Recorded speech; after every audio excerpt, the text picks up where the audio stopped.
You are listening to the Savage FINcast, episode 98, Strong to the Finish. Chicago. A criminal mastermind called Overlord held our city in his terrifying grip. Ordinary cops were losing the battle against Overlord's super freaks and mutants. Then, a miracle happened. When I found him, he had no memory of his past. I helped him find an identity and a life. Now we have a fighting chance. Now we have the dragon.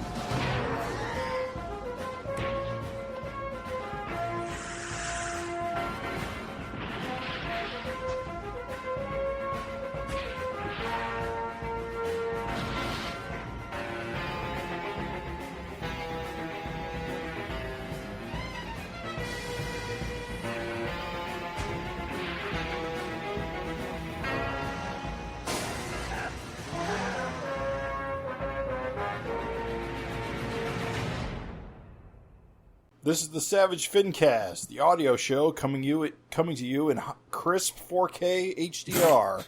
My name is Jim Purcell. I'm Craig Olson. I'm Raven Perez. And we are here for another episode of the Savage FINcast, where we, of course, will be looking at the latest issue of the greatest comic book on Earth, Savage Dragon. Nice. Latest issues. Yes, yeah, we got a sweet sort of double header thing going on, right? Double page, if you may.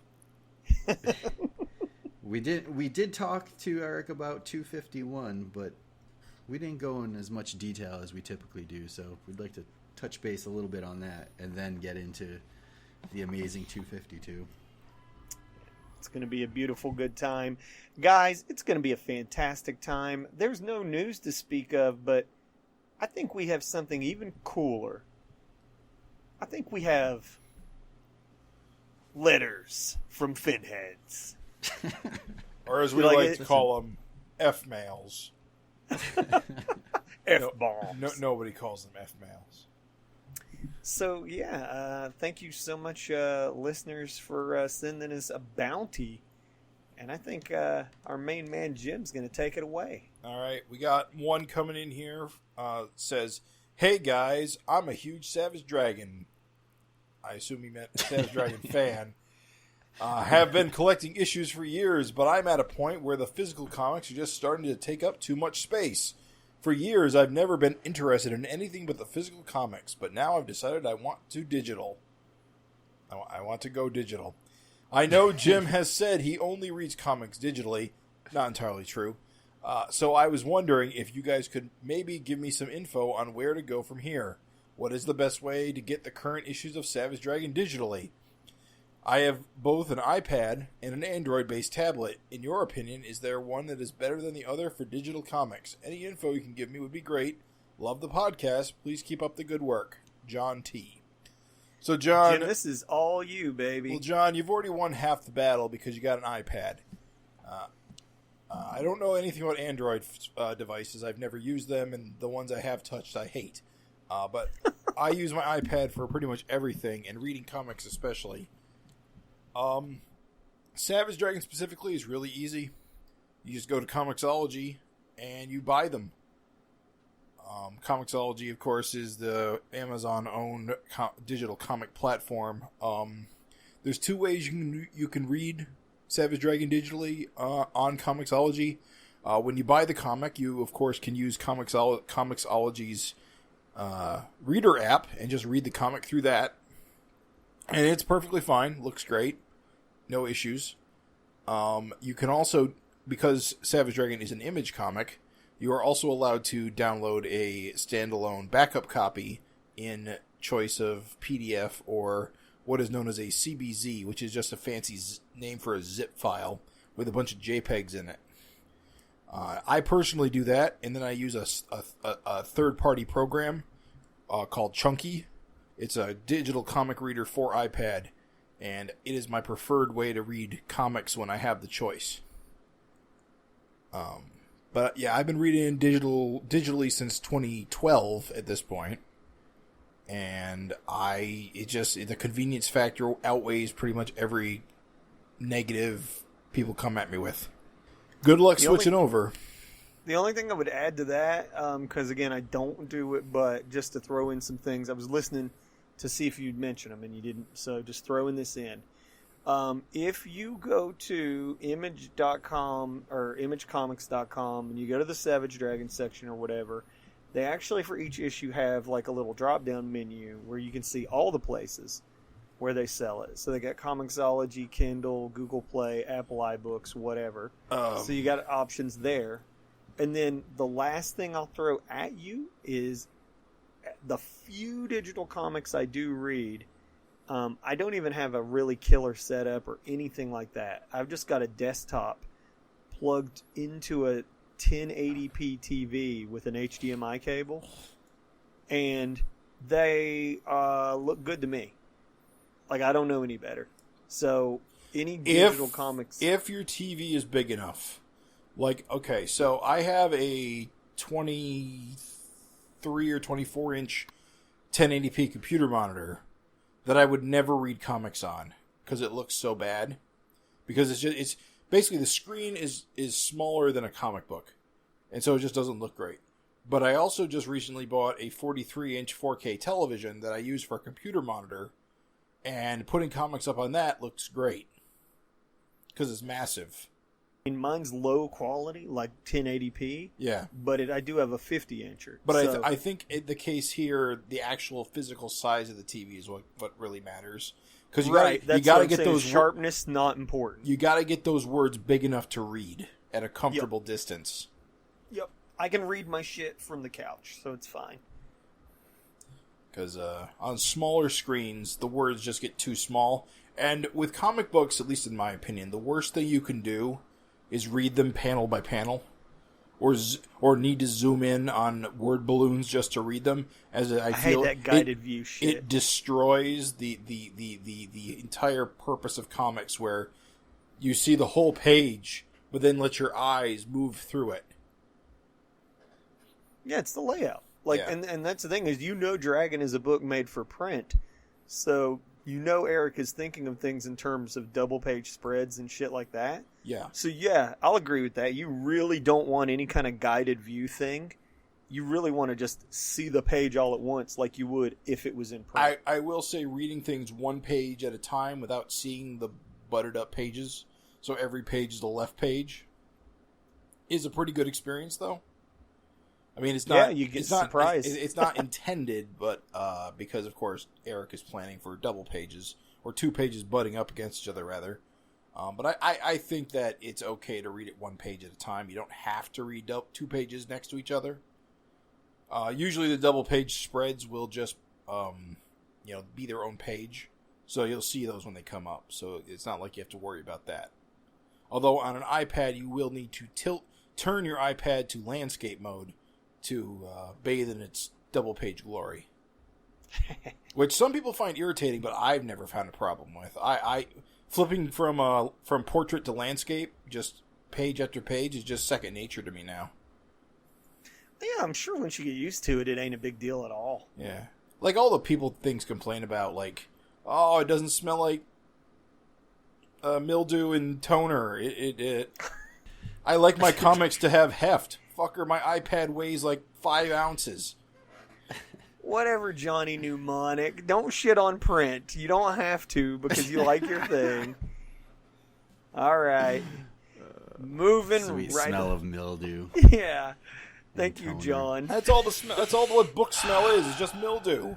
It's paper, but it dog. brings back all my childhood memories. It's not mildew. It's paper. No one likes the smell of mildew. It's mildew. They like the smell of paper. The smell, the quote-unquote library smell is mildew. That's what it is. No wonder you don't like it, because you don't know the difference between paper smell and mildew. Okay, like I said, it's either mildew, which is old paper, or it's fucking bleach, because they bleach all the paper. Oh my god. I've never smelled bleach on paper. Me either, dude. You don't know what paper smells like. It smells like mildew and toner. So the smell of old paper is always mildew? Is that what you're saying?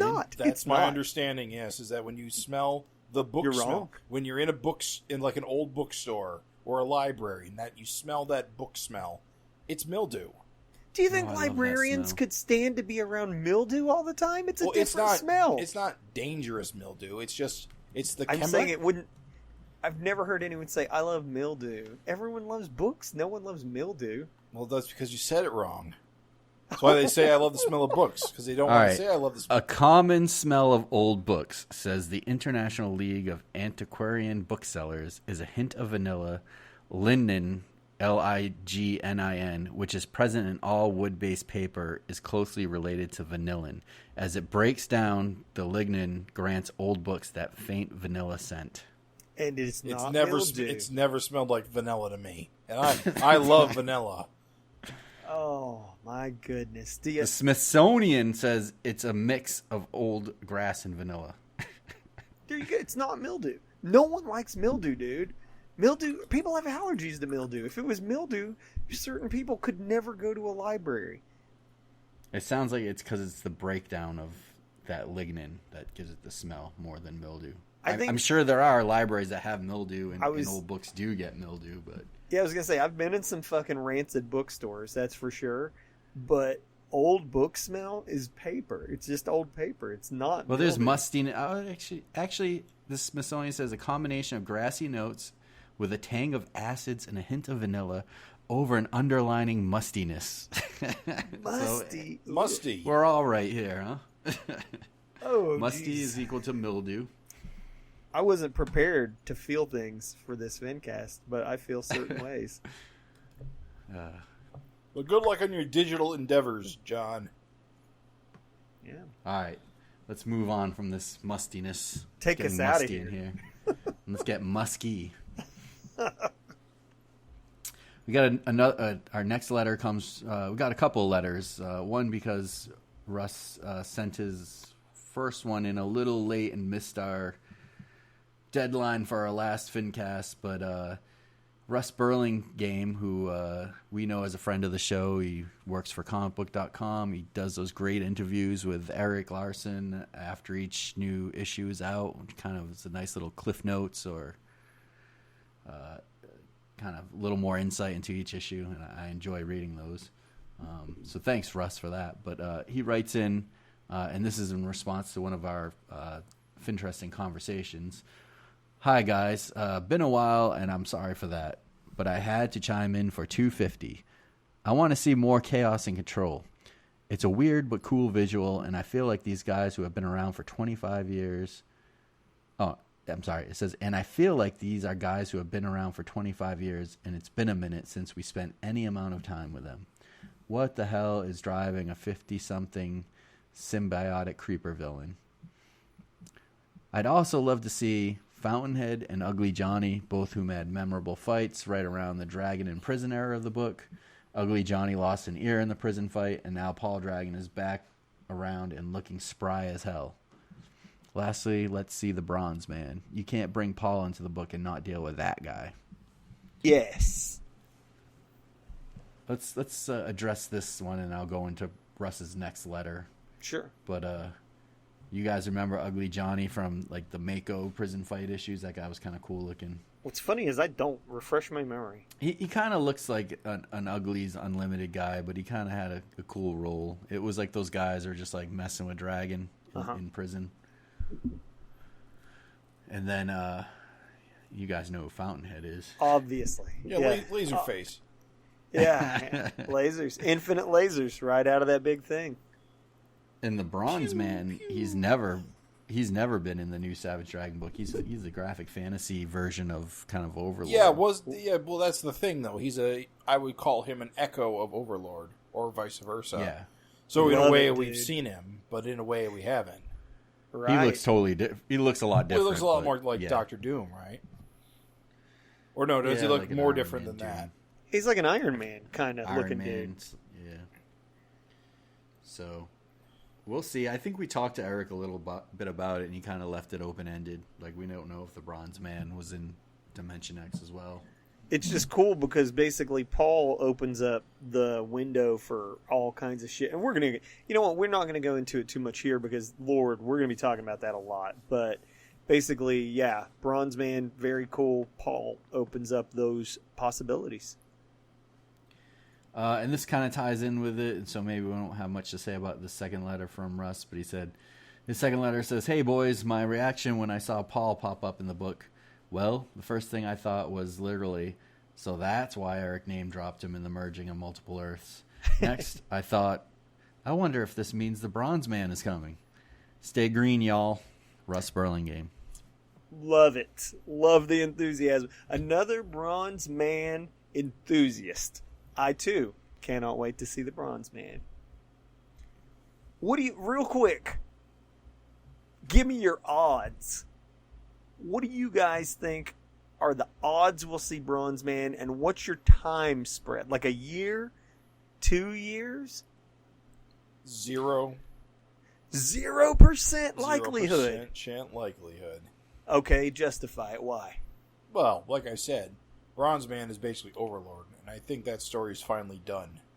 Okay. I honestly don't think he'd bring Overlord back in any form. If you brought him back in the form of the Bronze Man, I feel that would just be one time too many. Huh. Kind of like how Dragon's story is done. Huh? Yeah. Dragon's different. Paul is a different kettle of fish. He's an echo, dude. You can't call Bronze Man an echo of Overlord and not say Paul's an echo of Dragon. That's what I'm saying. No way. In my mind, the way I justify this, which isn't probably Erik's way of justifying it, keep in mind, is that the Paul universe is the quote-unquote original universe.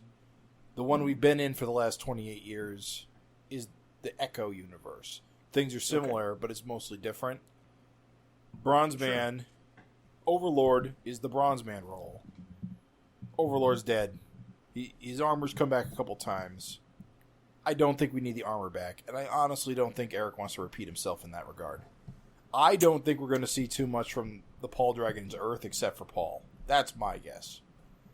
Craig, what's your odds and what's your time frame? 50-50 within a year. Ooh, you stole my odds and my time frame, dude. Dead on. So this is where I'm going with this. Okay. This has been Erik's baby. He's drawn so many of these older guys in issues that were never published for the public in his own stories. I feel like he might have an itch to realize some of these characters in his current comic, in the one that's for the public. Love the way you're thinking, dude. I don't think, even though he is kind of, we don't know for sure, to be honest. It's all guesswork. How close he is to Overlord. But even if he is, the visual's not anywhere the same. And Erik could change anything he wants at this point because there's only been really an issue or maybe 2 issues of Bronze Man's ever appeared in and really wasn't fleshed out that much. So he can go anywhere with it and make it a different character. But I think Erik likes to see some of his old characters visualized. I mean, if you look at all those characters in graphic fantasy or Megaton, they've all pretty much appeared in one way or another. There's a few that still haven't. Blackbeak. And Jim, you are right in a way. Maybe Overlord is his Bronze Man, and that's how he appeared. But I don't know. Like I said, I give it a 50-50. I think Erik still probably would have an itch to play with that character. I think it would give Paul kind of his cast in this comic too. Yeah. But I don't know. And it's another kind of mainstream villain that he doesn't have to create from scratch that would kind of please the fan base as well. I gotta agree with everything you said. I don't really have too much to add other than it would be kind of cool to see just Bronze Man, fucking good Mako. You never know. I'm just saying, you don't know what the fuck could show up. And now that Dimension X has been established that there's the Paul universe out there. Hell yeah, dude. It could even be a Bronze Man from another dimension. You don't fucking know. So, yeah, very much I give it those 50-50 1 year time frame. If he doesn't do it in a year, I doubt he's doing it. Also, here's my other question. We know that Paul is a different version of this dragon, and Jennifer and Sue are different versions of a character. Who is Overlord the different version of Bronze Man for this reality, or is it a different character that's Paul is going to try to track down and find and stop him before he becomes like the Bronze Man or something? I like to that effect. dude. Yeah, because think, if Antonio Seghetti, you're just assuming that Antonio Seghetti was like fucking our Bronze Man. But what if the Bronze Man's out there and like getting all the memories merged together, like just gave him the idea? Right. He's like, shit, dude, go. I could fucking be like a boss of this fucking Earth. Oh, dude, that's there a you go. good one. Somebody in this universe that really, the version wasn't a bad guy at all, and then merged his ideas. I didn't even think about that. That's on you, Raven. You thought of that. I thought that was you. I thought If that's their what you were ideas saying. merged or their memories merged, and then it activated him. That's cool. That's cool, man. If that happens, ooh. We'll be millionaires. No, that's cool. Awesome. Thank you, Russ, for throwing us some juicy nuggets there. We got one. I'll take the next two because they're super quick. Got one writes Dakota. I thought it was a fun way to bring back Savage Dragon without bringing back the one from the ongoing. Hopefully this will help segue into the whole Angel's mom's hand coming out of the grave thing from way back. Dakota Darth Fitzgerald. Yeah, man, it's so funny, like Nostradamus, because we saw the 255 cover Enter the Grave, and that is definitely Dimension X up in the sky, right? You would think so. I don't know, though. I mean, who knows of the covers? Yeah, the covers, it could be a lie, but I'm just saying, man, that looks like Dimension X up there to me, dude. It does. That was the first thing that came to my mind. So, I gotta say, it would be crazy. And it's funny because it really fits Dragon's character to just be obsessed and hunting for his Jennifer equivalent. Like, my God, dude, Old Man Dragon, that was like a big part of his life, was just trying to hunt down Jennifer. Like, so it totally makes sense that Paul would be like, what's his, is it Sue? Yep. Sue Wilson. Sue. Oh, we're going to find Sue. Oh, so, but here's the thing though. Think about the crazy implication of him escaping Dimension X just by a fluke and then like going back in there. Just seems like, holy shit, dude. Wouldn't you be scared to go back in there, I don't know. Dragon's not scared of nothing. I like it. Thank you for writing in, Dakota. Appreciate it. I think we got a lovely, sort of a rare treat. A rare treat for this next letter. We got a tight and concise Sotiris Gravis comment. Yeah, really. My boy. Slim and trim, dude. All killer, no filler. Usually verbose and vexing. Now, tight and concise. Sotiris says, "Hey guys, another winner. Glad you liked my brief letter, by the way. In honor of episode 95, I decided to listen to this podcast in its entirety while wearing a very snug N95 COVID mask. Natalie Portman was great in V for Vendetta. But if you want to really see some crazy duplicate action, be sure to check her out in the ending of Annihilation. Spoilers. If you like naked aliens, like Dragon in a Burning Field, you'll love this movie's crazy ending. Crazy as fuck. Sotiris Gravis." I don't even know how to react to that. I just want to see that movie now, don't you? I saw it. I can't remember the ending that much. It was really weird. What movie? I got it. It's suggested. Annihilation. Oh, it's a great movie. Well, I don't remember the ending as much. I just remember kind of like that weird little Want me to blast cave spoilers? thing she goes into. Yeah, here's the thing. Well, the question is that he's saying sort of there's going to be like some naked Natalie Portman. All you got to do is say yes or no. No, she's not naked in that. Is she, Jim? I don't think so. No, not really. No. Well, then I'm disappointed, Sotiris. I think the alien figure that's in Yeah, that, the alien figure is kind of a, but it's like a suggestion of a person. It's not really a naked figure. Oh, in a burning field. Hold on, let me reread this. It was great in V for Dead. But if you want to see some really crazy duplicate action, He wasn't even paying be attention. sure to check her out in the Yeah. Okay. So what he's saying is the duplicate action is that there's this whole scene where Natalie Portman and like a doppelganger are like having this weird. She makes a movement. The thing makes a movement. Yes, I remember. And then the that thing now. makes a movement, and like she'll make a movement, and it's like a really weird like dance between these two similar like duplicates. I remember Okay. that now. Yep. I think I saw that scene even though I didn't see this movie. Is she like naked pretty much in that sequence?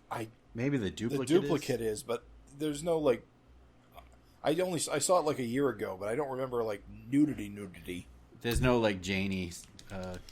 Must not have been Hot good. action. Must not have been good. I'm without even just going off what you guys said, not crazy AF. Not crazy. Not crazy as fuck. Not. So, well, thank you, Sotiris. Like I said, do love to hear from you always. Regular contributor to the FINcast. We appreciate you listening to the entirety of the podcast. Good Lord, man. That's almost 100 episodes at like what? Several hours apiece? I guess they're taking that quarantine pretty serious over there. I think he meant entirety of the episode. No Buddy. way, dude. I thought he meant all of like Savage No, FINcast. the episode. Okay. Wow. Edit that out, Jim. Next. Next we got an email for coming in saying, "Hey guys, you should throw a listener FINteresting convo for the variant cover ranking comments. The Liefeld you should throw listener. Sorry, He's saying have the listeners get in on the variant ranking. Yeah. Okay. And then he goes on with his rankings, or at least his opinions. The Liefeld cover looks like Youngblood Shaft in green face. Lol. Terrible. Raven. There you go. Why the hate for the Young cover? I'm not a Scott Young fan, but I like it. It's a parody cover with Dragon as Homer Simpson. Lol. Lol. Lol.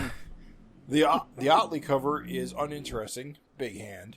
And I agree with Jim that the Simonson cover is fantastic. Cho We all won- said that. Like Jim. Yes. Yeah, It was exactly. Why do you only get my all the credit? opinion. Tony.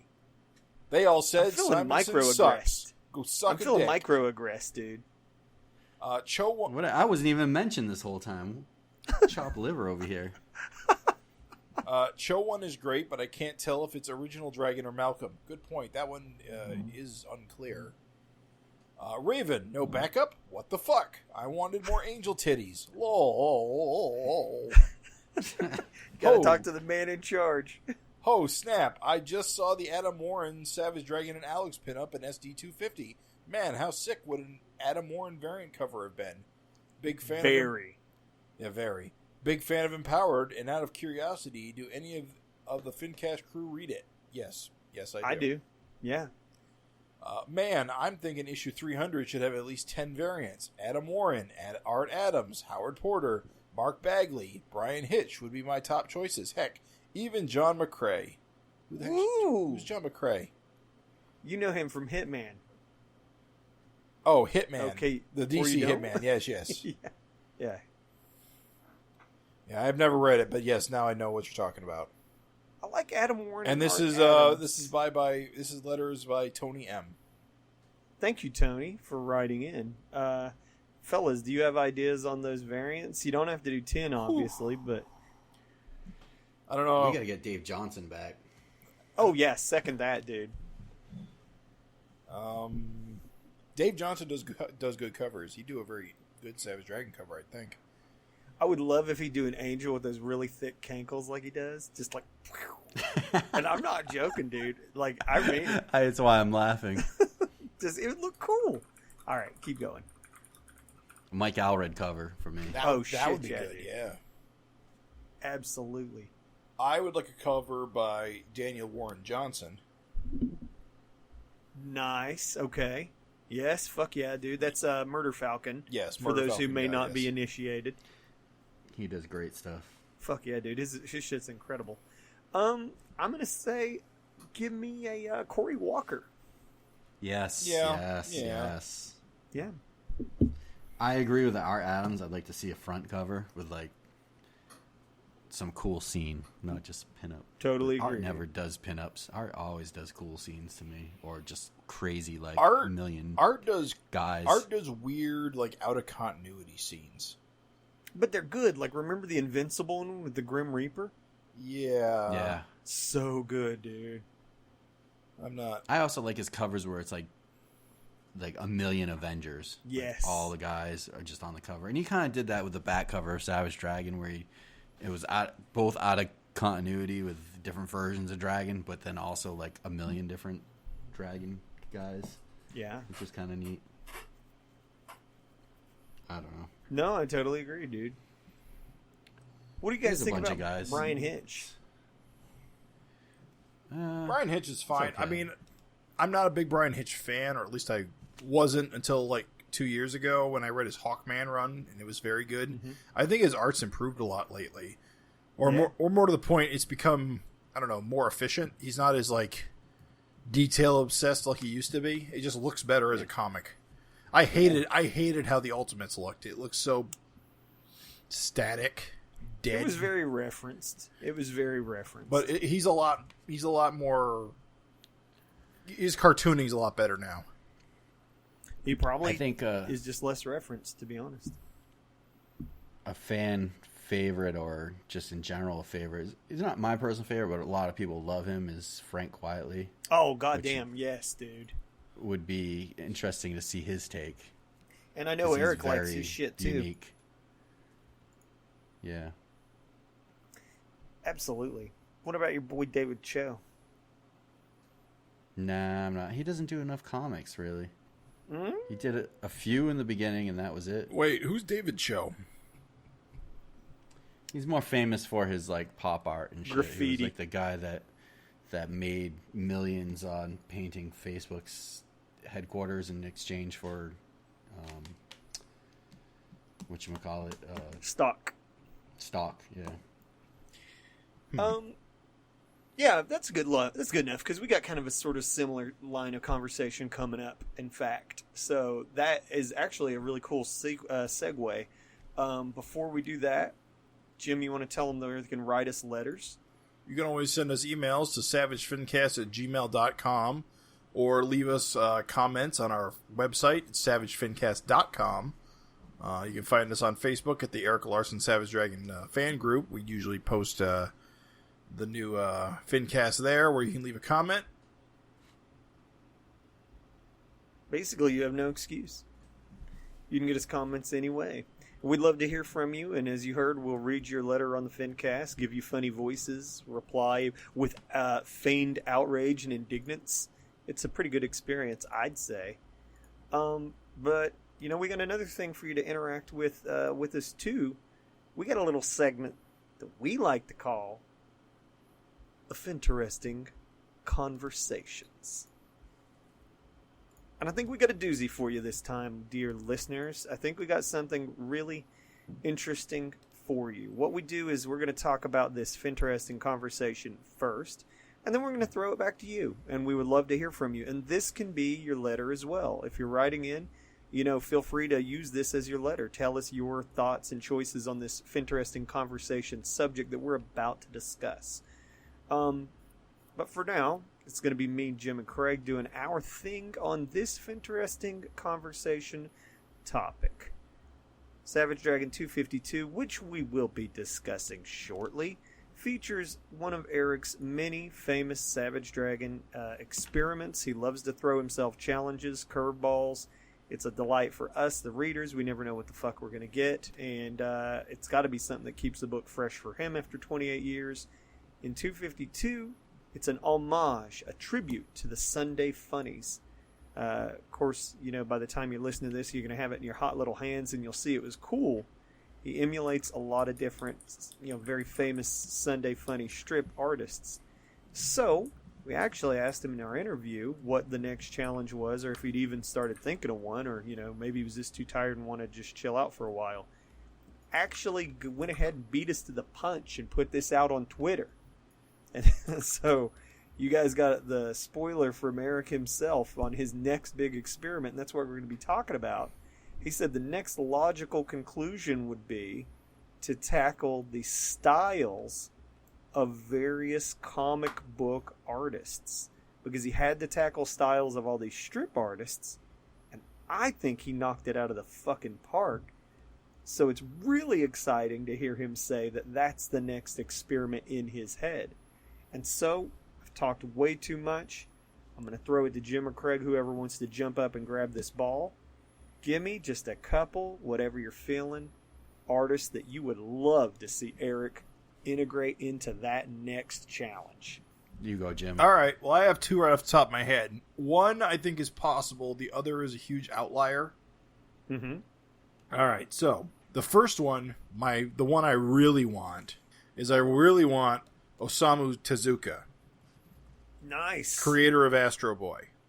That is a good pick. Japanese Jack Kirby. Pretty much, yes. He's like The god he's like of comics. If Jack Kirby, Stan Lee, and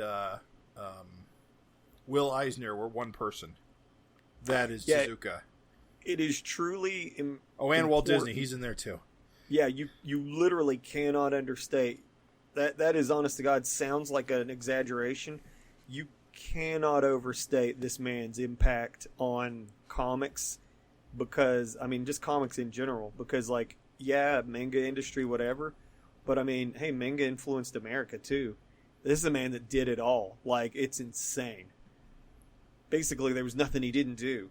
They've got statues of him. He's a national treasure. He was recognized in his lifetime as a national treasure. It's fucking insane. Yeah, so that's my dream one. We'll see if that pans out. My other one, my more outlier one, is more of a personal preference thing, but he's a bit more obscure, so I doubt Erik has a strong opinion about them as an artist one way or another. And that is Carlos Esquerra, who is... I'm not familiar. Yeah, here's the thing, is he's a long-time 2000 AD British European artist. I was going to say Dredd, right? Best known for Judge Dredd. North Americans would know his work through primarily the book Just a Pilgrim by Garth Ennis from the early 2000s. Oh, yeah, for sure. He did a number of other war comics with Ennis as well, but he's not a huge name in North America. But his style, in my opinion, is one of the best ever. He comes from like a war comic background, so all of his art is like super like dirty and gritty. And he does like all these really cool like science fiction sort of things. He's done Western. Well, unfortunately, he passed 2 years ago. But he's a legendary artist. I would put him in the same category. Maybe not as Kirby, but at least as the same category as Larsen. In terms of like influence and importance, in terms of connections to like important characters in comics. Yeah, he's synonymous with Dredd, right? Like, he's one of the definitive Dredd guys. Well, he's a co-creator. Oh, there you go. He's co-creator, although he didn't draw his first appearances. He wouldn't do that until later. But he primarily did a lot of Western sort of comics, war comics. He has a lot of range as a sci-fi war Western artist. And I just think Larsen trying to do this sort of style, and there are certain like signifiers of what a Esquerra look is. It's hard to replicate, but if you do, it's easy to tell who you're replicating, which I think is important when you're trying to homage another artist. Sure, yeah. Like Esquerra has this thing where your foreground character generally has these. You know how what Kirby dots are? Kirby Crackle, yeah. Well, he doesn't do Kirby Crackle. What he does is on all of like his foreground characters, or at least the focus character, there are like these black dots on the outline of the characters that makes like they almost kind of look like half a zipper. Okay, I've got it in my head. You might have to Google up some of his art just to look at it, but it is it's very iconic to the artist. Okay.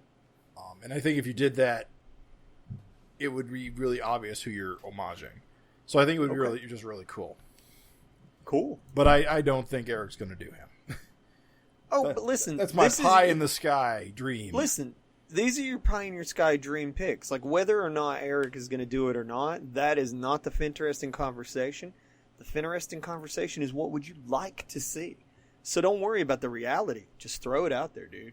Give us the third quick one off the top of your head. Oh, geez, that's really tough because... Ooh, got one. I want him to try to do an Alex Ross page. Whoa! Paint that page. Goddamn. Do That's it up cruel. Alex Ross style. That's mean. That is mean, because that's not just drawing, that's gouache. That's a hard art medium to be masterful with. Wow. You're cruel, but okay, it's your dream. I'm not going to shit on your dream. I would... Listen, if we get that issue and we flip a page and Erik has painted what can be a convincing Alex Ross-esque page, I'm telling you right now, Jim, I'll get a fucking tattoo of whatever you want. It's crazy, dude, because that's a lot of work. That's so fucking... You're talking about mastering a medium. That's hard, dude. Wow. No, that's good. Right on. Craig, you got yours? How many are we doing? You knew Two how or many three. you want. 2 or 12. 3. Yeah. Who puts a number? I'm gonna do 6. Who wants to put a number on something so cool? I'm going to go quick. Sure, sure. All right, so thinking through this, I figure if Erik's going to do this, I thought more of, instead of what I want, which is a combination of what I want plus what would be able for Erik to do that people would get right away. Okay. There are Right. certain artists that you see Oh, and you're if like, I want to go the easy "All right, route, know I who could that rattle is." off some names, but let's see you do it. Well, I mean, these are also ones I want to see. And so Yeah. I took off ones that he's done already. Right. Okay. So no Kirby. He did no Kirby. No He Sam did Keith. he did Hellboy kind of in right. Mignola's Yeah. kind of style. So I'm gonna go with first Harvey Kurtzman, Oh. who I love his style and his old war comics and the thick ink lines and all that. And I think when you see his stuff, you know it's him. Yeah, dude. Nice. I really enjoy his old stuff. Like his frontline combat books are just mind blowing. I just love it. So I would love to see that. Very nice. I would love to see him take on Jamie Hernandez, like Love and Rockets type That style would be a thing. choice, Which yeah. It's another you good see, one. you see that, and you know automatically what he's going for. Huge Like, boobs, there's dude. nobody else. Yeah, I mean, you could make a great like story with like the family. You know what I mean? In that style. Not even like a fighting, It really- obviously he's known for romance. So It really would fit very well with the kind of like slice of life stuff Erik's been doing. yeah, I would love to see a Bruce Timm style, just so we could see Nice. what a Bruce Timm animated Savage Dragon would look like. Even though we've seen a pinup by Bruce Timm, but it would be cool to see some action, Yeah. and that would kind of scratch the Kirby itch in a way. Yeah. I know he's kind of played around with Frank Miller stuff, but I think it would be kind of killer to see like a 5-page Frank Miller-esque kind of style. Now there's 2 Millers now. Are you talking about modern Miller, who's just fucking wacky, or are you talking about classic Miller? I would be fine with either. Okay. I mean, maybe like Dark Knight Returns style, Okay. I'm not talking about like Sin City, black and white. I'm talking about Frank Miller, like straight superhero comics. Okay. And then the last 2, I would be happy with either like Steve Ditko, or what would be really silly is if he tried to do John Byrne, seeing the history between the 2 guys. That'd be awesome, actually. That would actually be awesome. Very That's it. cool. What about you, Very Raven? good. I'll keep mine super short because they're also both incredibly unlikely. So, whatever. But, fuck it. I would love to see him. I'm going to be broad because, I don't know, just whatever. I don't give a fuck. No, I'm not going to be broad. You know what? I'm going to be specific. It just popped into my head. All right, dogs. You want to talk about iconic artist visuals? You say manga Savage Dragon, everybody goes big eyes and little noses. Nah, dude. That's not what I want to see. What I want to see is... Fist of the North Star. Yes, dude. Yes, Craig. Yes, I want to see that goddamn... I think it's Tetsuo Ohara, but let me get it here real quick. Fist of the North.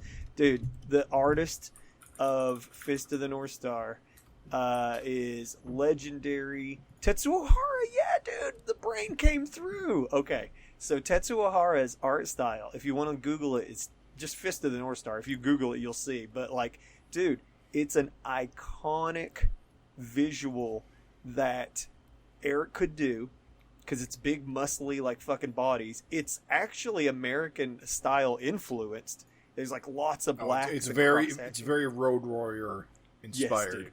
Yes, dude. It's Bruce Lee as Road Warrior, right? Basically, and with hyper violence. It's perfect. So it'd be a great fit for Savage Dragon. But also too, like the way he proportions bodies, like just it's a thing. So it's a look that Erik, if he did it, like people that saw it would be like, yes. All right. So that's number one, Tetsuo Hara. And then number two, gosh, you guys stole a lot of the really good ones. See, I was going to say Frank Quietly, but since you took Frank Quietly, who is left with so much style? I know he's a Scott Pilgrim fan. It's not a big thing for me, but I'd like to see him try. I'd like to see him do a Brian Lee O'Malley, Scott Pilgrim stuff. Not the early sloppy shit, but the late shit like book 6, where it was a lot tighter. I would love to see him just do his take, because I think he'd have a lot of fun with it. And I think that their book is taking place in Canada, so it's kind of a logical thing, you know? And so I think he'd have fun. I think a lot of readers would react really positive to it. So I think that would be a home run. So those are my two picks. Tetsuo Hara or Brian Lee O'Malley. Yep. Fuck yeah. I'm surprised you guys didn't go with like some more like classical names, because Craig, you said Steve Ditko, of course, and that's a good choice. Yeah. That would be cool. But I was thinking more along the lines of like Herb Trimpe, of course, and John Romita.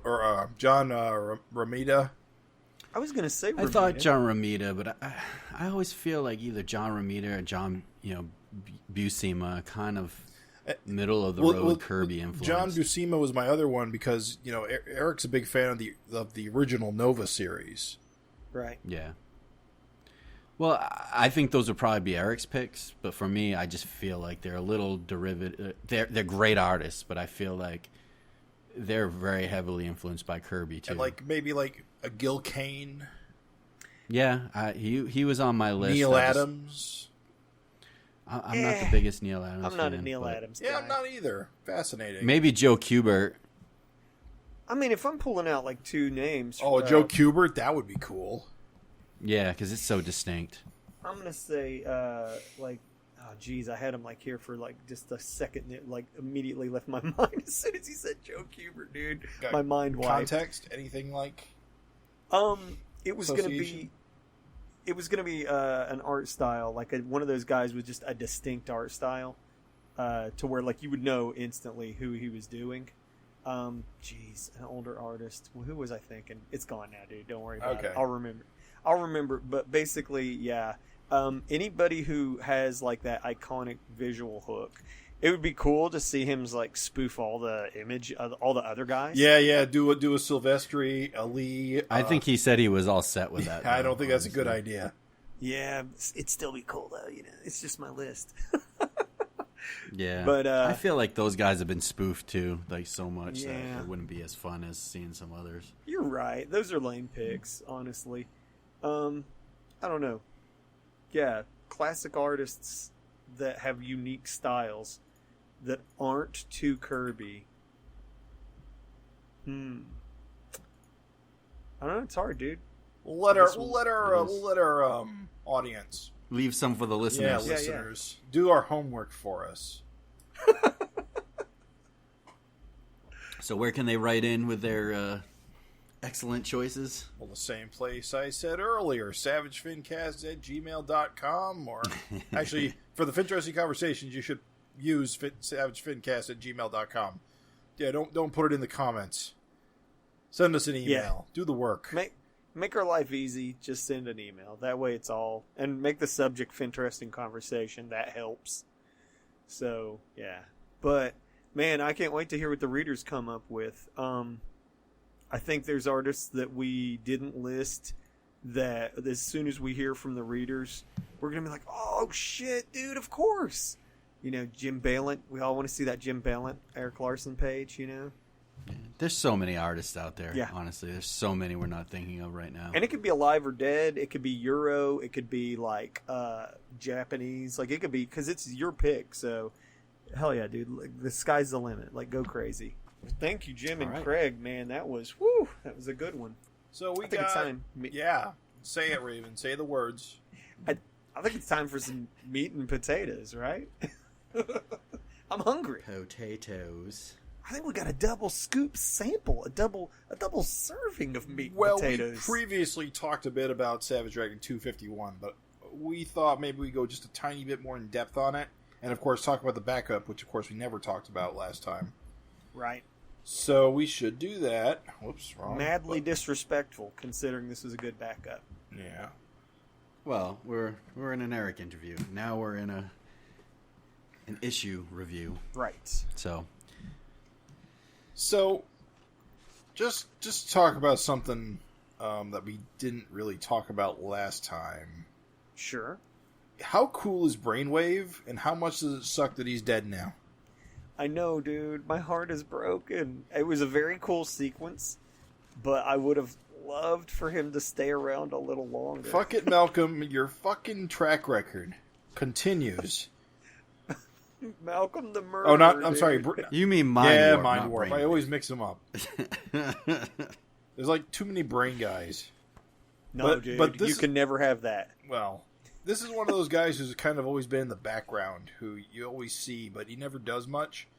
So he shows Yeah. up here, and of course, he's like Dragon, but also apparently Paul is immune Right. to mind control, which is one of his powers.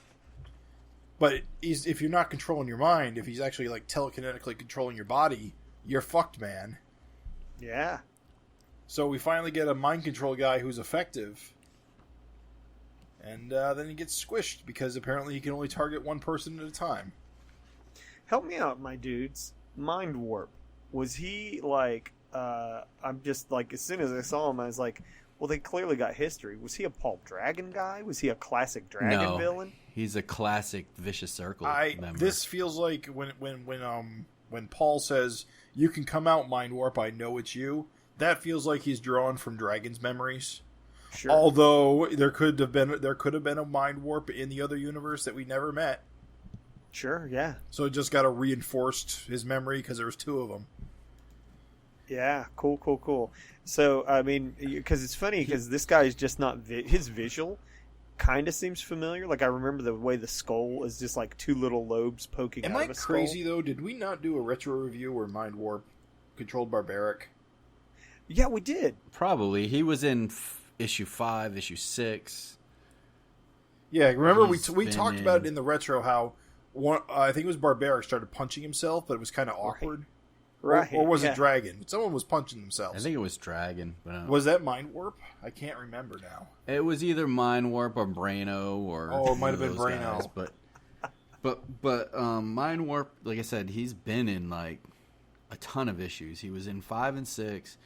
He was in like the whole gang war thing. He's, just a list. I'm looking at the wiki right now. 5, 6, 24, 25, 26, 39, 40, 50, 64, 66, 67, Shit. 95, 100, 135, and now 251. He's also been in the Deadly Duo. So he's a heavy hitter.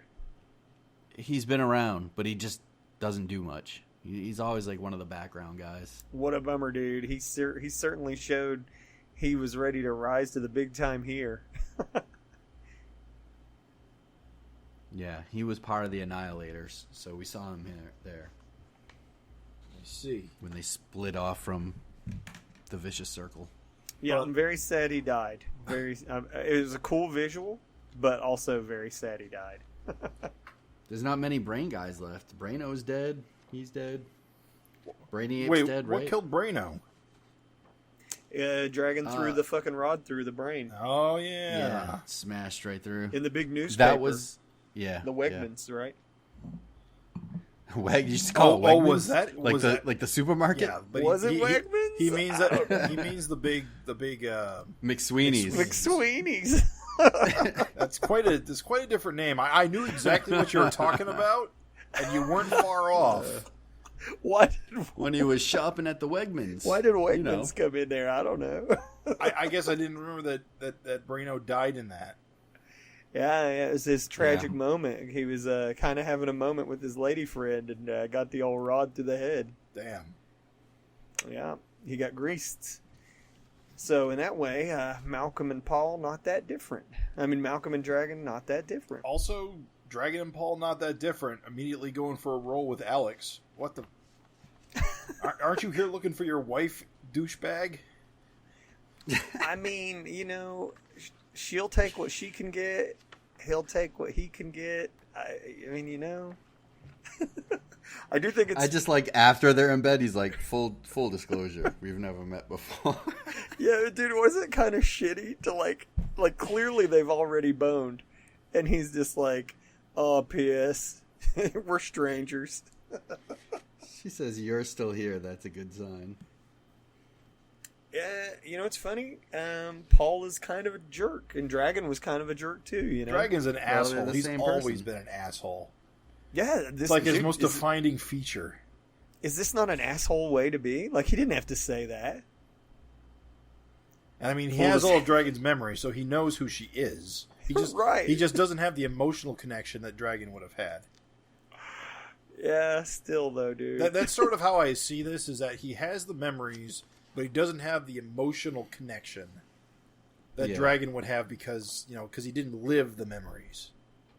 He's got the Well, body and hair. Eric kind of gets into that with the dialogue. He's like, most of the memories just become background noise. Right. So it sticks with you, but it's not like the stuff you actually live through. I'd imagine that it's a lot like when you watch a movie, Like, you experience the things in that movie, but, like, they're not, like, as vivid as your actual memories, you know what I mean? Right. I think it's funny throughout this issue. It's very reminiscent of how he drew Paul Dragon in Graphic Fantasy and Megaton, where I feel like he still doesn't have a handle on how the Fin's supposed to be, even though you think after all these years. Yeah, if you look at the post-coital page with Alex, you see the front in the first panel. You see the front-on fin. It looks fine. It looks like the turd, the ridge. The ridge, yeah. But then if you look in panel 3, now it looks like it's a tiny flip. Yeah. Yeah, and that's like that through the whole comic, and I'm like, why? Why does it keep doing that? You're exactly right. I mean, is he doing it on purpose because it was always inconsistent? But surely it's not that hard to draw a tube from the side on. I don't know. No. And it's funny because, like, it's kind of weird because it looks like, in some things, it looks like a little fin, and then other things, it looks like it comes down. You know what I mean? Yeah. Specifically, check out the way it looks in the Can I Come In?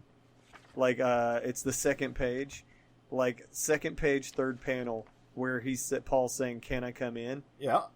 It just doesn't look like it comes down to a little point when clearly the panel above, the big up close shot, just looks like a mini fin. Yeah.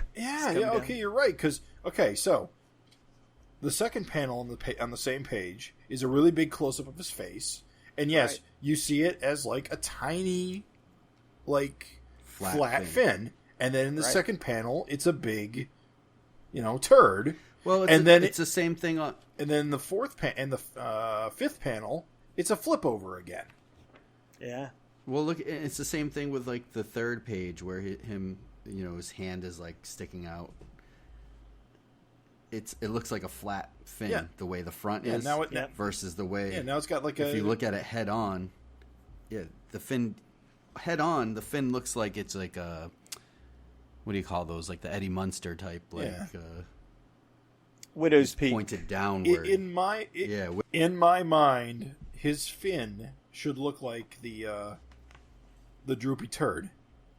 Yeah, it should look like the panel where he's in bed with Alex, with his eyes closed. That is the fin as I imagined on Paul. But you're right; it's inconsistent all over the place, and I have to wonder if it's intentional. It drives me effing crazy, to tell you the truth. Because Eric is like, he knows his stuff and stuff. Like, it just seems weird. Like, the only explanation I can think is that he's doing it on purpose, and I don't understand why. If you go back to the Alex scene in panel 5, you don't see very much of it because it's mostly cropped off the page. Right. But it looks correct there. or quote unquote correct. You know which panel I'm talking about? Yeah, it's the one I'm not where your it says dragon. I have access. Yeah, I to have access to the dragon memory, so you can kind of see how it comes to a diamond shaped. Yep. Yeah, and that's the way I think it should Right. look. But the panel before that, where he's like full disclosure, it looks like. And that First of all, it looks off center. it looks off center because it looks like it's off center and then flipped over the center of his head. And he's got like the comb It's, over. yeah, it's a comb over. Thank you, Craig. It's a comb over fin. That's the new name we're giving it, Eric. Sorry, it's the comb over. We got the dog turd and the comb over. Dog turd, the droopy little turd. You know what's funny? Yeah, Did it mess? I don't get it. Did it mess with your mind like that? That he called it a droopy little turd. Like, didn't you think it should be like sort of pointy on both ends, like it is in the back? Yeah, I would say so. Because that's how Malcolm described it. So it's kind of like a little tiny mohawk. Yeah, it should just be a ridge. I don't know. Wowzers. I didn't create the character. No, but it's cool though. We didn't really even talk about like of course, you know, we're doing the review or whatever, but like, how you guys feeling? It's pretty much just like seeing Dragon run around, only it is a little different, right? Yep. Yeah. It's kind of like, it's cool because I really think it gives you that best of both worlds vibe, because he's clearly weird and different, but also too, like, man, you know, he's a dick when it counts. Like, he's kind of like, I don't know. It's real similar, you know? Yeah. I kind of like him having that fin if it's drawn consistently, but you know, you hit a little bit upon the cover of 255 that Erik released when we were talking news, and I thought on that cover, it's the first cover with Paul Dragon featured, and I thought he looked pretty cool. I think he looks cool. I thought it looked a little weird, and now I'm used to it after reading through this issue. I like how it looks when it's drawn, like it comes to a pointed kind of end, like it's bulbous with like that pointed end. I'm not as much of a fan as like a mini flat fin. Yeah, like the droopy, like the point, the spike, the widow's peak is what you'll say, right? Yeah. Yeah.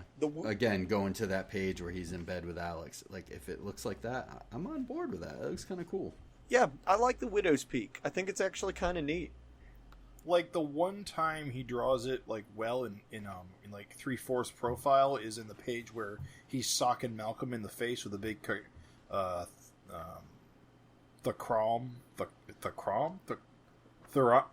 how do you pronounce this sound effect? You mean ram? Thracum? Thracum. Okay.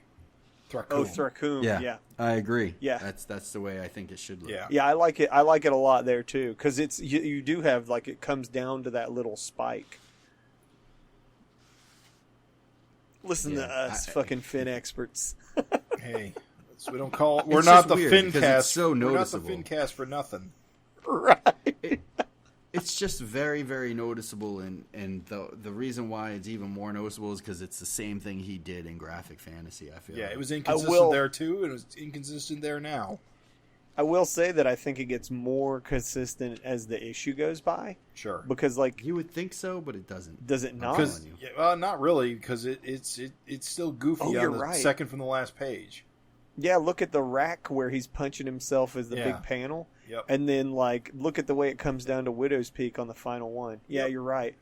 Sometimes, you know what? That's what's fucking with you so bad. I know you already said it, but I'm just going to say it again. The fact that sometimes it looks sharp and flat, and other times it looks like it comes down to a Widow's Peak, and it's just hard to imagine that.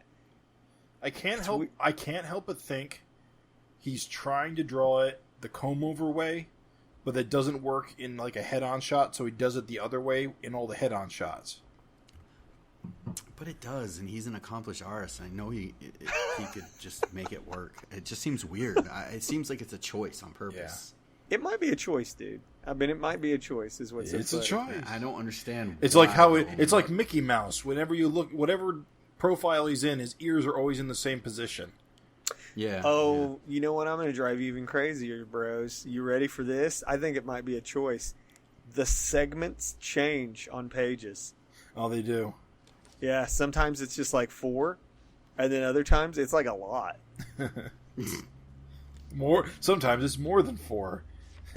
Well, I wasn't going to count them all, but I'm just saying. It's weird because I feel like at times Eric's such a stickler for those things that it just seems so weird to me. I don't get it.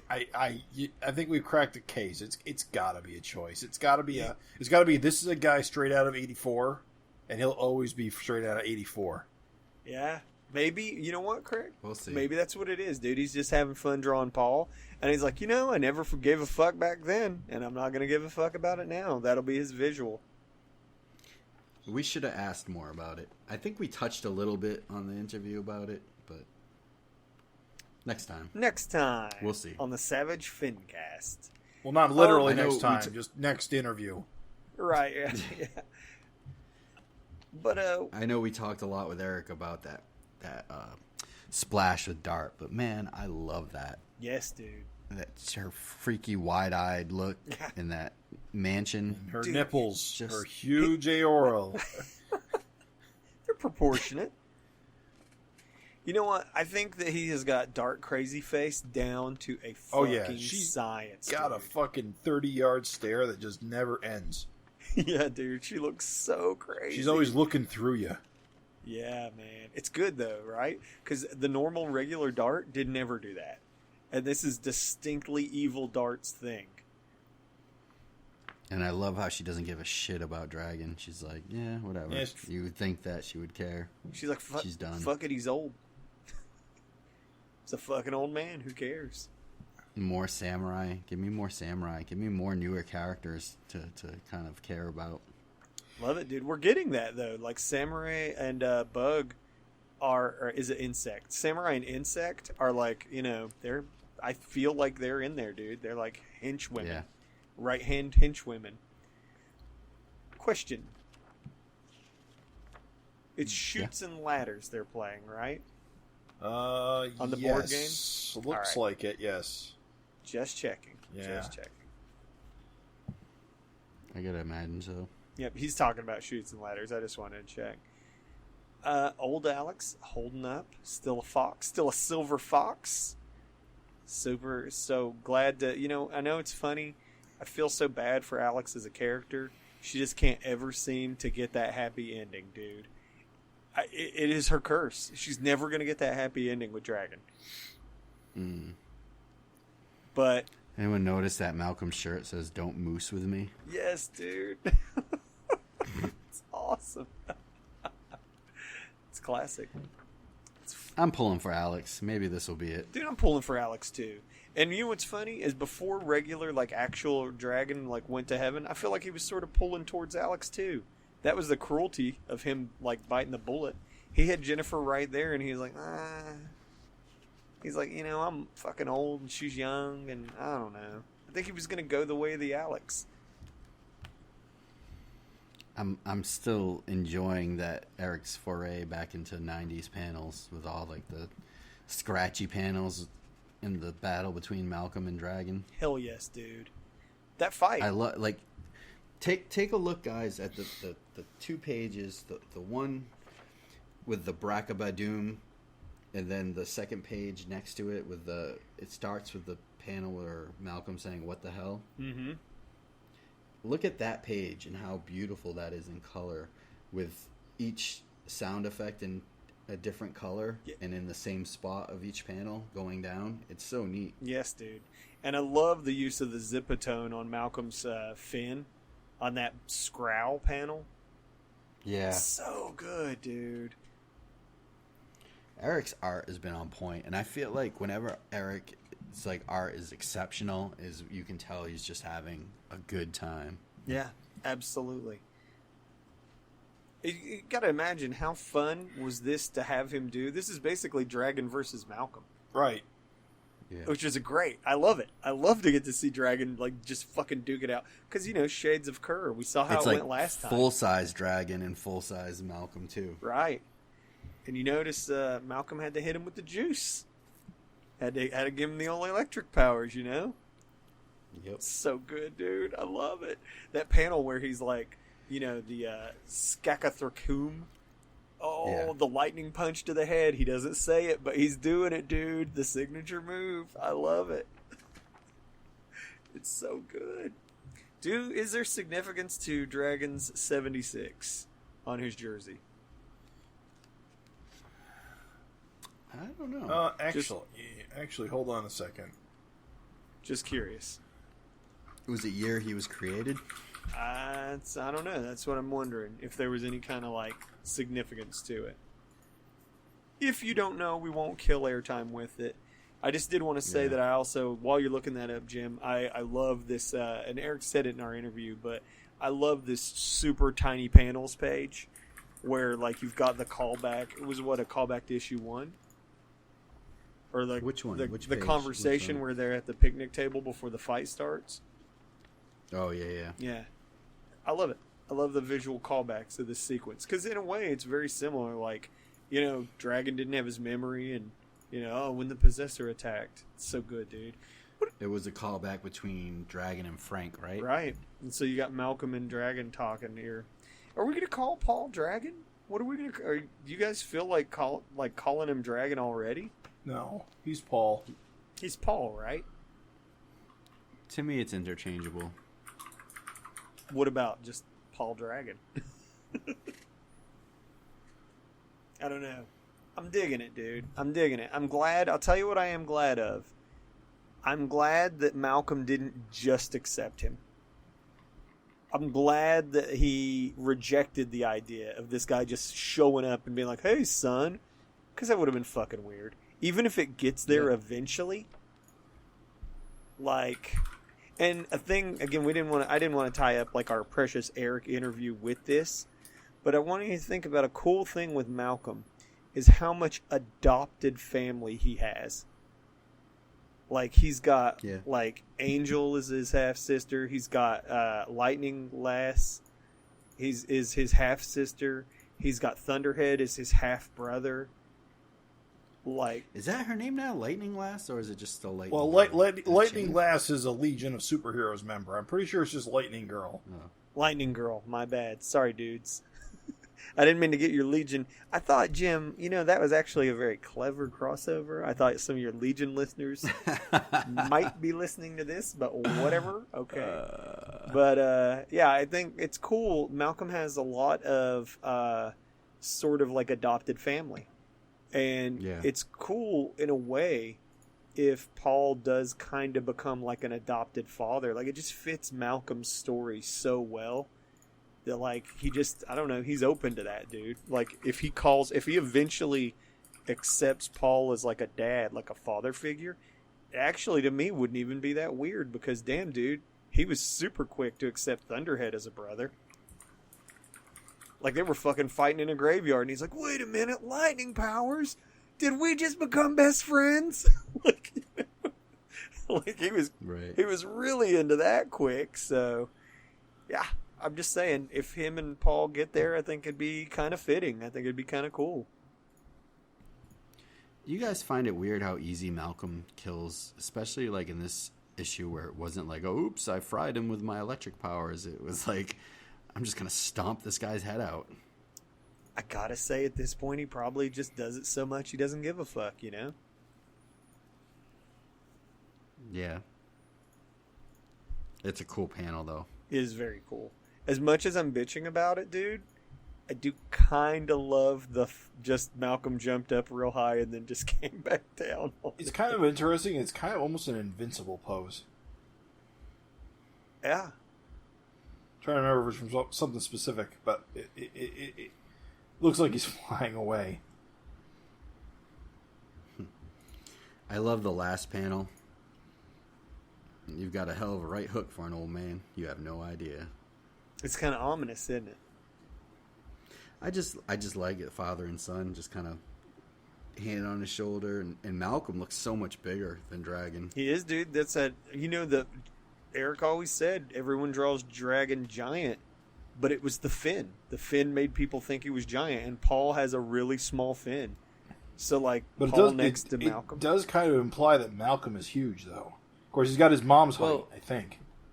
Yeah, Malcolm, Dragon's, 5'10"? Yeah. Without the fin?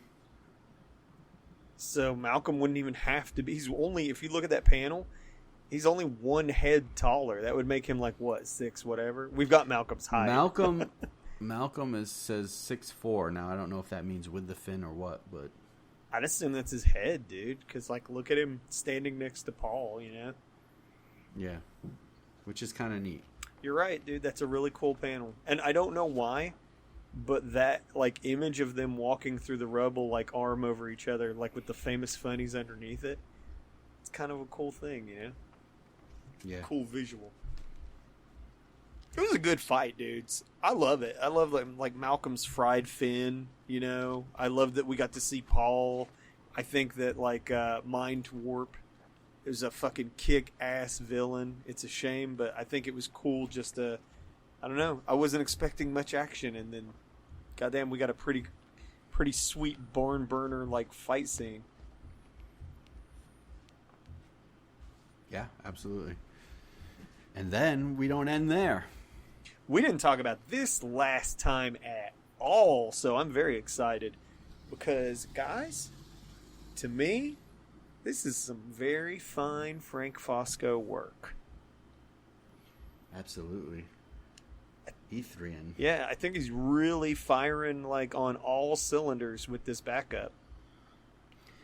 And it's how it should have been presented. So for the listeners that don't know, this backup was presented as an entire one-shot, which was basically a Vanguard one-shot, which guest starred Ethrian.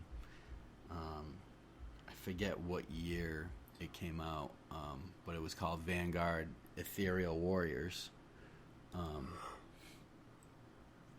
Do you guys know the year on that? Oh, I don't. off the top of my head. I could go grab my issue, but that would take a minute. We it was black and white, and I'm pulling it up right now so I can tell Well, the you. little caption box Came out does in tell you. August 2000. Yeah, I was gonna say it's got to be early because this caption box tells you that it's like takes place way back before Savage Dragon 145 even. So Well, that just means it takes place before the backup, the Ethrian backup in 145, which was a new backup. It's just giving you a context of where it fits in for Ethrian. sure. But yeah, 2000, it was a 47-page black and white one-shot Vanguard Ethereal Warriors by Gary Carlson and Frank Fosco. The way it, from what I remember and how it was told to us, was it was originally this was supposed to come out as a backup in the original Vanguard series, but when Vanguard got canceled early, they moved it into an Ethereal Warriors one-shot. So you're supposed to get a few, like, backup, and then it was supposed to go into, like, a regular Vanguard issue where Ethrian fought Vanguard or something. You know, one of those misunderstandings. Cool. But now we're seeing it for the first time in color and serialized like it should have been. And it looks gorgeous. It's colored by Nikos in the same style he's been coloring Dragon as of late. Oh yeah, man, and it could not look better. Just the combo of Frank's like art and Nikos's colors are what a team. What a team. And Ethrian is kind of like, what would you call him? Kind of like a cross between He-Man and Superman in a way. I would say this is more of a New God send-up. Yeah, Samson, Yeah. kind of like a Samson character, you know? He's arrogant Yeah. a little bit. He's a god for sure. There's a bunch of these superhumans that each have a lens, which is kind of like a power source from their planet. I guess Right. it's like it focuses this thing called the Powerhouse's power. The powerhouse is kind of like a Castle Grayskull that harnesses the power of the I'm planet. pretty sure E3N predates He-Man. I'd have to Yeah, check the numbers he on does. that, but I'm pretty sure. No, he does, because this is a Frank creation from when he was like a teenager. Right. But yes, it is somewhat similar conceptually to He-Man in terms of like power source, and although he doesn't change forms, Which is like a it's- New yeah, Gods thing, yeah. too. But yeah, so there's all these like characters. There's Zecora, who's kind of like this, shows up as this evil guy who has a lens. There's Lord Amalak, who's like the king of this. What's the planet? I don't. Whatever. Is he the king? I just thought he was like a head, like something to that effect, because they call him Lord. Yeah, but Amalek. I think he's like the caretaker of the powerhouse or something. I think the staffs have something to do of some importance. Well, yeah, there's guys that wield the staff, and they kind of focus the power, I guess. Yeah. They control the power, and then the other guys are more warriors that use the power. Right. Right. They're stewards of the power. They're like watch over. I feel dumb. I feel dumb because we did talk about this way back when the saga kind of continued with Ethrian, but it's just been we didn't. We didn't start doing the FINcast until issue 175, which was after Ethrian ended. Oh, all right. Well, then I've read it all, but it's been. You are thinking of Ethrian's appearances in Vanguard backup. I am. You're right. So a couple other different players. You got Gon, who's this kind of like turtle guy, and Thiessen, who's this other kind of guy with a weird kind of like Gomer Pyle hat or something. And then we'll see other characters in the next installment. But for this one, it looks like they're battling over these lenses where they kind of establish that, there's a select group of people on this planet that control the lenses, and they're only supposed to each have one. And one of these guys, Zakora, is kind of power hungry, and he's trying to collect them all, I guess. Kind of like the Infinity Gauntlet. Right. Yeah, the more you get, like he has two in the beginning of this backup, and he's like, now my power's double yours. And then like he gets a third one, and it's like, oh shit, like Ethrian knows he's fucked, so. I love some of these scenes here, like the first one that shows kind of like the Lord Amalek or whatever, and it's got that powerhouse building on the top panel. Yeah. And like just the view, it's just good. The boom behind it, that one you mean? Yeah. I like it sort of, you called him a turtle, but to me he's like a weird kind of armadillo dude. Yeah. Absolutely. He's Also, definitely got like... Also, he doesn't have a lens, so he gets his ass beat immediately. What was he thinking, dude? Like, not even close. He's like a loyal servant. Gangway! Whoop! Like the very next panel. It's like, dude. But it definitely has that like He-Man vibe of like sword and sorcery mixed with alien tech. Yeah. And of course, just badass fight scenes. Like just dudes punching the shit out of each other. Yeah. And Ethrian's kind of a dick. Yeah, he is. It was funny is like he's the lead, but like yeah, he's kind of a jerk, kind of a d-bag. Amalek gives him the blast though, dude, and you know what, Jim? I know it's fucking with you. This dude even yells, "Now I am the power."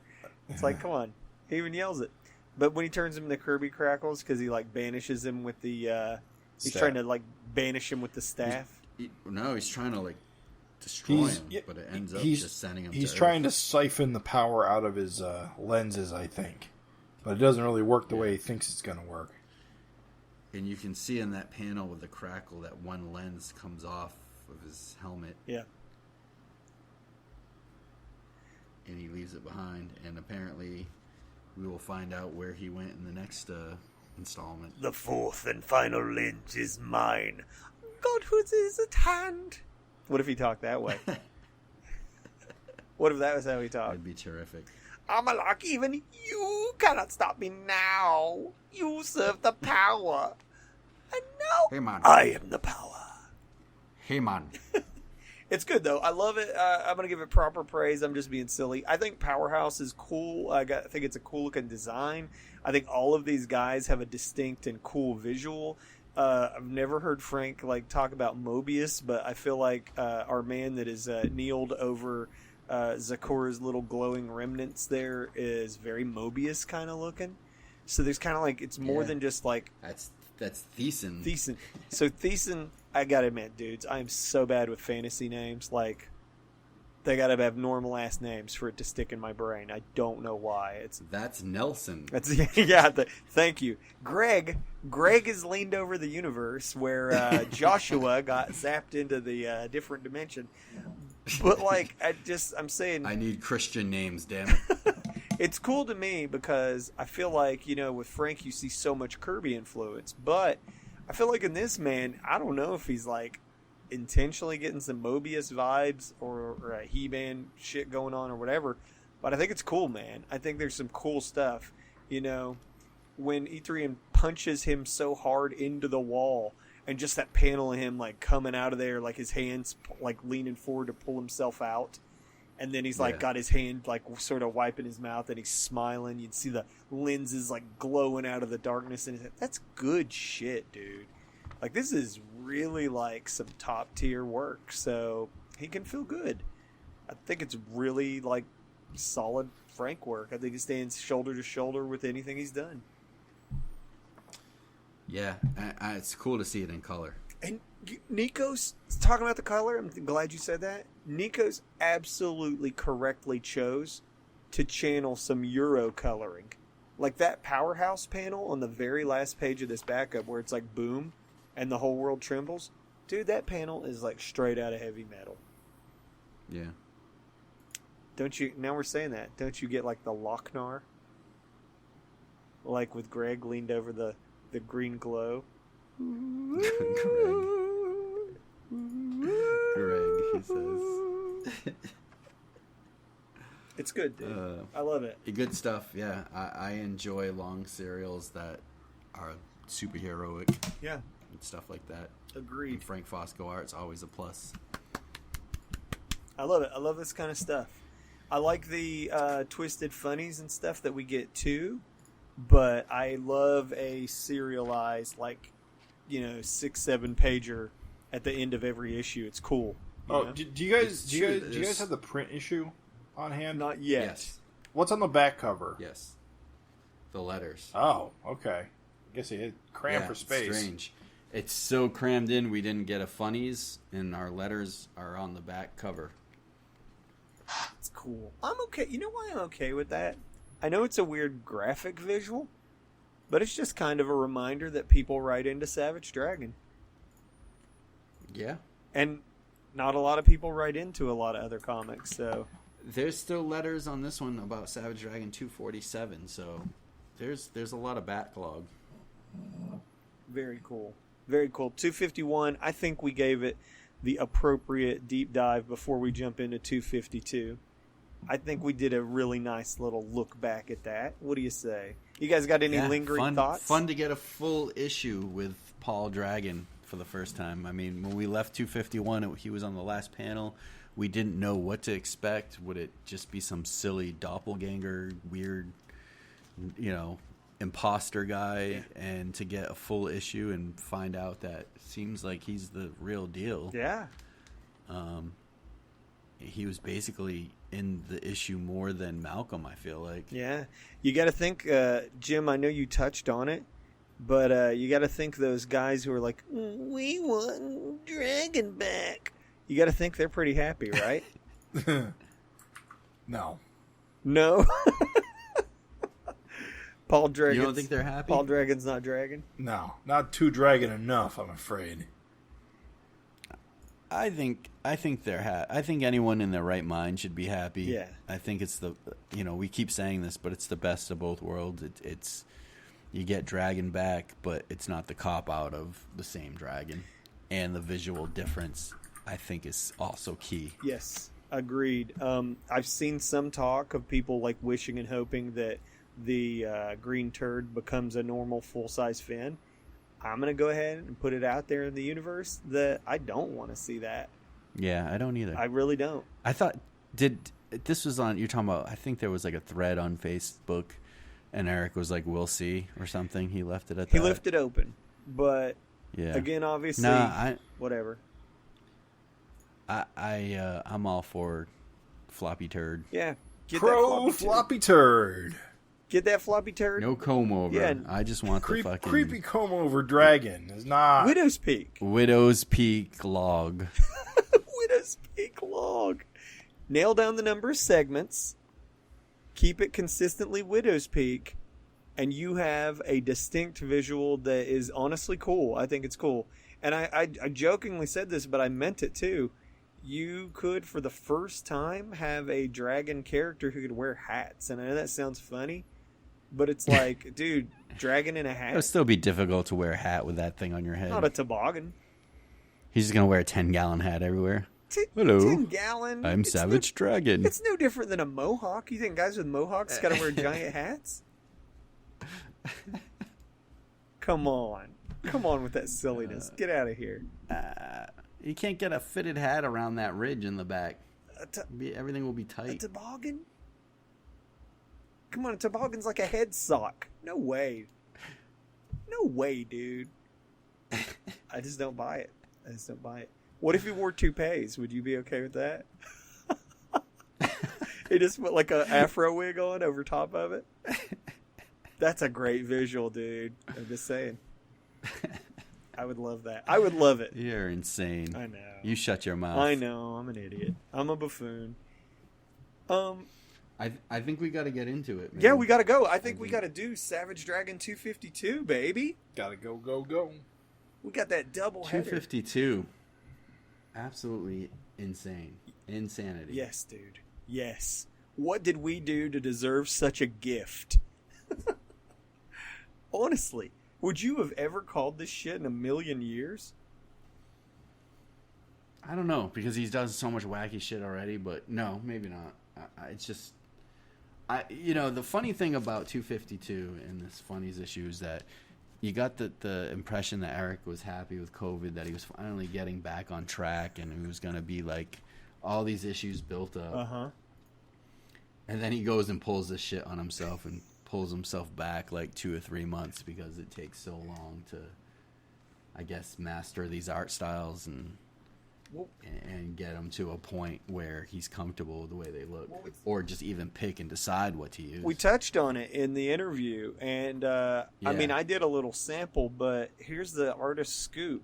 When you're drawing something and you're drawing it in your own style, the only thing you have to fight, you've seen Erik's roughs, and for the listeners, if you haven't seen Erik's roughs, they are the scribbliest hint or suggestion of what needs to be on the page. Most of the actual drawing happens as he is drawing it, right? And that's the way it is when you're drawing in your own style. When you have to draw in someone else's style, you are literally having to reference everything. You don't get to make the choices you want. You have to look at how they would compose a shot. You have to look at the choices they would make for certain, like, anatomy, like, perspective. It's a nightmare, dude. I drew a 4-panel gag of Garfield, and I don't think it looks very much like Garfield. It actually was terrible compared to, like, these things Erik did here. Like, and it's funny because just little things. Like, I had... You telling me that Jim Davis defeated you, Raven? He did, dude. Jim Davis defeated me, is what I'm saying. I'm saying that to draw a 4-panel gag, I had to look up like 20 strips to get reference for just different things that Jim Davis would have done that Raven would never do. And I still ended up doing something that I don't think Jim Davis would ever do. Like, I had like Garfield in the back and like Maxine and Malcolm in the foreground. Dude, there's none of that. Everyone in Garfield is side by side. Side by side in front of a chest-high table. Yes. Yeah. They're all... And that's what I'm talking about. And so you can imagine Erik's drawing this issue, but dude, he's not getting to like have really creative freedom at all. He's very much having to like look at everything and make sure it fits this other person's mold. So, whew, no wonder this killed his lead. He had a huge lead. He had a huge lead.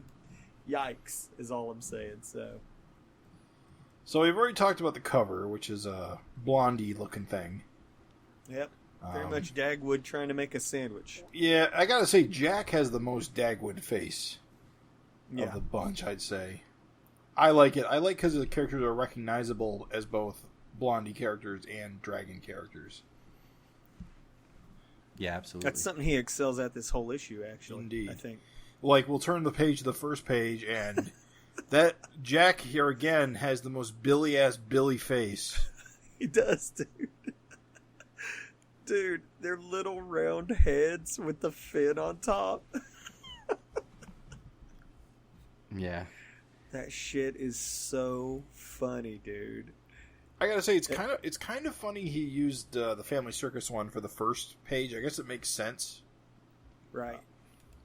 Of course, did you know Family Circus is not a comic?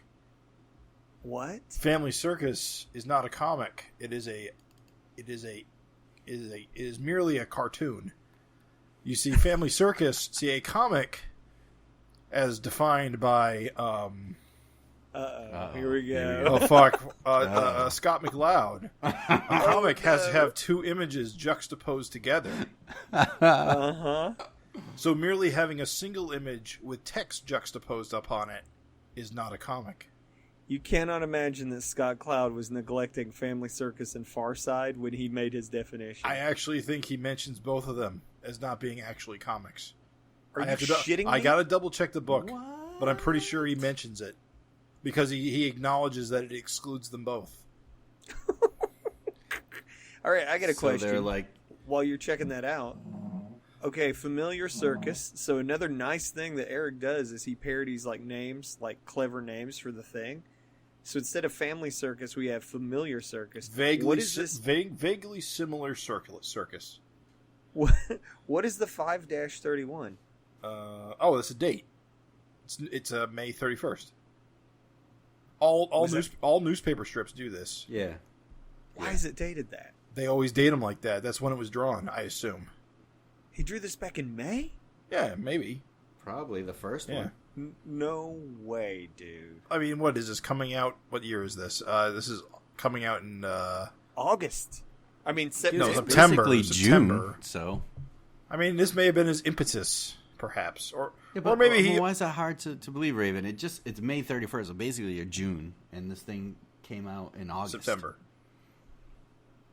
This is August. Well, it's going to be But September. it's September. Yeah, it's going to be September. Oh, But it is You're right. September, Craig. It's September. You're right. Can you guys pull out that little like laser beam and shoot it into the internet and erase everyone's memory of me saying that? Yes, dude. Hey, listen. Wish granted. If anyone remembers this, you're a jerk and you're remembering lies. Lies. But Well, yes, I gotta yes, say- Raven. That is, newspaper comic strips often just put the date like that. I think it has to do with because they crank out so many. It keeps Sure, yeah. It gives the newspaper people knowledge of when to place them. Mm-hmm. They don't put the years. They just put the month and day. Although most newspaper strips also have a copyright strip that tells you the year. Well, I got to say also, too, because we gotta sort of judge this stuff. I'm sorry, with each strip, it really begs this. You have to sort of throw this out here. So he's sort of emulating the humor, right? Yes. So, like, I know how I feel about this. Yeah, I mean, he's not really emulating the humor because this is funny. Yeah, I know. That's what I was going to say, dude. He actually made it funny, and I hate Family Circus. Family Circus is Dude, the worst. And this, When you heard that he was going to do Family Circus, I mean, I don't know how you guys felt, but I thought for sure it was going to be one of those little dash line cartoons where the character's walking all over the place. I didn't actually envision that because this is literally all I know. I've never seen the dash line. I've only seen... Really? What? Yeah, I've only... I thought that's what they're like known for. The circle. Dude, they are known for the circle. But you, Jim, you know, right? What I'm talking about? Those strips generally are only Sunday strips. The Sunday strips are sometimes comics. Scott McCloud says. Yeah, this is actually funny. That's the funny thing. This gag actually works. So, Dude, you know what's crazy? Let's think about the job that Farron Delgado has done on this comic as we go through and we look at all the different fonts that match exactly how the comics look. yes, dude. I do want to say one more thing about this before we move on. Sure. I think this is one of the cases where the art style doesn't exactly match the characters that well. All the dragons look great, but I think Maxine She totally looks like the mom. She looks exactly like the mom from the strip, and I don't think it works. I think she's too tall. Her neck's... Something about her is just off. It's hard, I think. You're It's trying to real like hard. use your characters, make it look like the other strip, and it's you want to make it somewhat resemble. Well, like even when she's Olive Oil later on, like she's way taller than Maxine would be, but I think she needs to be tall because Olive Oil's tall.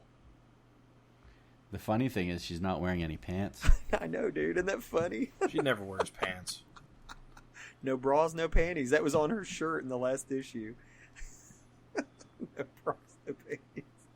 So funny, dude. This is good. I got to tell you, when he said, I'm not going to lie, Craig. Here's the thing. When he said Family Circus and you envisioned dotted line, I envisioned myself hanging from a rafters with a noose because I fucking hate Family Circus. But this was good. This was actually funny. And what's funny is he didn't even have to shit on... I thought he was going to shit on Family Circus, because it's so lame. Because almost anybody who tries to do a Family Circus parody kind of mean-naturedly shits on Family Circus. This gag doesn't shit on Family Circus and yet is actually good. Dude, bravo. 10 out of 10 Family Circus strip. I loved it. And how hard is it to fit some like huge muscular Malcolm character into one of these characters in every strip? It's got to be difficult to like make it look right. And yet, man, it works. Yeah, absolutely. You see that, you know exactly what he's doing. Mm-hmm. So now we got Piglets featuring good old Matty Dragon. And guys, before we get in the strip, I want you to appreciate another didn't have to do it thing. Did you notice that Erik's signature even echoes? Yeah. Is that not crazy? Yeah, everything. Like no, they just went all out. Instead of just saying Schultz, like, instead of saying Erik Larsen, or he made it like Charles Schultz signed his shit Schultz. So he just signs this by Larsen. Oh. Well, and again, I'm going to give mad praise to Farron Delgado because the Peanuts font is the Peanuts font. No one else has font like that. You could see a speech bubble and know which strip that's from. Yeah. You know what I mean? Yeah. And, they got it. Absolutely. It's just those little details that other cartoonists wouldn't do to go above and beyond to make this thing look exactly as if, it was drawn by the creator. So I'm going to tell you a little behind-the-scenes stuff that I find fascinating about newspaper comics. Oh, lay it on us. Well, don't get too excited. Okay. I reined it in. Forget it. Yeah, then. yeah. All right, so have either of you ever read Calvin and Hobbes, the 10th anniversary book? At some point I did. don't At some point think I I did owned that. it, but I So sold it. that book is one of the greatest books ever. If you just want to get inside the nuts and bolts of what newspaper comics are like, because it's basically 150 pages of Bill Watterson bitching about syndicated newspaper strips. Uh-huh. So here's something that I learned from that book. Sunday funnies some newspapers don't show the entire comic strip. They chop off the top two panels. Yeah. And they only print the bottom two layers for space reasons. Yikes. So here's the thing. Newspaper comic book creators, newspaper strip creators for Sundays use the first two panels in the first row as a throwaway gag almost 99% of the time, so that they can be excised from the comic and not lose anything in the writing. Okay. Erik, going through this, any comic that has the traditional three, how am I going to phrase this? 3 layered style, not so much 3 rows. the 3 row style. Yeah. Kind of follows that rule. Like in this Piglet strip, you see Maddie at her desk, and you see the kid saying you can't go to school because you're too little. So you're saying If you they cut off the those top row, tops, it still makes sense. this comic still makes sense without those two panels, because in the very beginning of the second row, Maddie says, I'm big, I want to go to school, and then she throws her tantrum, and then you get the punchline. You don't need the other characters telling her she can't go. Yeah. Sure, yeah. So I'm curious if Erik kept that in mind when he did this, or if it is a big coincidence. Because because the Piglets one, it works. The next one, the Rex Melvin one, it works, and the Angel one, it works. Although I have not double checked the others. And then the Thimble Theater one follows different rules entirely. Yeah, because that's like based on an older strip. Yeah. Yeah. But yes, but that's just something that, and that's what Watterson was always so pissed off about, is because he wasn't allowed to break structure because newspapers could just chop chunks of your comic off. So you can't just. That's why in the beginning Calvin and Hobbes had a very strict panel structure, and then later on he was allowed finally to start breaking all the rules and have the more elaborate layouts. Gotcha. That's cool. I didn't know that. Yeah. And also they could reconfigure your panels. That's another thing. Sometimes they would be laid out like this, and sometimes they would redo it so they were taller. That would happen too. So you had to be had to give the newspaper all the flexibility in presentation. Oof. So Did anyway, you guys, as you read this, did you hear the do do do do do do do do do do? not me. I mean, I know the song, but I generally don't add soundtracks when I read comics. Me? I don't know. Go ahead. Sorry. Didn't No, mean I'm to just cut you saying, off. like, when you... No, I was saying is, like, dude, I did. I could hear the voice, like, I'm big, I want to go to school. Like, just like a cartoon, dude. Wow. How great is that Wham panel? I like no. I like the I'm not too little, like pounding on the floor. Yeah. That and the last panel, I love. Like, I love that Erik chose to make the kids different shades of green. I think that's an ingenious idea that he's done in the regular series, and it proves it here. It's just, it makes sense. It's visually interesting. Although, I guess I'm kind of curious great. why Maddie and Amy aren't the same shade. I guess Maddie takes after her dad's darker color. Yeah, is what I'm getting, because notice that Amy has freckles like Maxine. That's true. And 10 toes, too. So in a way, Amy's like way more like Maxine, and Maddie is way more like Malcolm. Yeah. Love it. It is. It's awesome. It's very I love that she has her little lightning powers, too. coming off. I want to go. You can't stop me. The lightning powers are coming out. It's also kind of interesting, too, because, like, it's establishing in this strip that she's getting old, that she can talk. Yeah. She can talk pretty damn good. I don't know how old she is at this point. 3 or 4, I think. She's not, like... I don't think she's that old, but I could be wrong. This actually opens with a birthday. So, her birthday. So, she literally had a birthday at the beginning of this comic. Yeah. Now I gotta look it up. At any rate, I think we've said our piece. I think the fucking Peanuts one was another 10 out of 10. Like, absolute home run of execution. So, one of the strips I requested was Rex Morgan. Because why would he ever do Rex Morgan? I can't believe that you got a Rex Morgan in here, dude. That's weird. Rex Melvin, digital devil story. What is DDS? I don't know. I think it's dental doctor of dentist sciences. I don't know. Doctor of dental sciences. Yeah, I believe you're right. This is the story of Maxine finally getting her braces out. So now all people who say she looks like she's 16 can shut the fuck up. I know, dude. Adult braces. Oh, so Maddie is born on May 31st, 2018. Oh, so there's only like 3. 2. Well, it's just your birthday. Well, I guess she would be 2. 1, 2. Okay. He's talking a lot for a 2-year-old. Talking up a storm, dude. No, not really. 2-year-olds can talk. We're like both that. fatherless. I mean, no, well, I don't know about your father. I'm fatherless. We're both childless, so Craig, we will listen to you as the authority.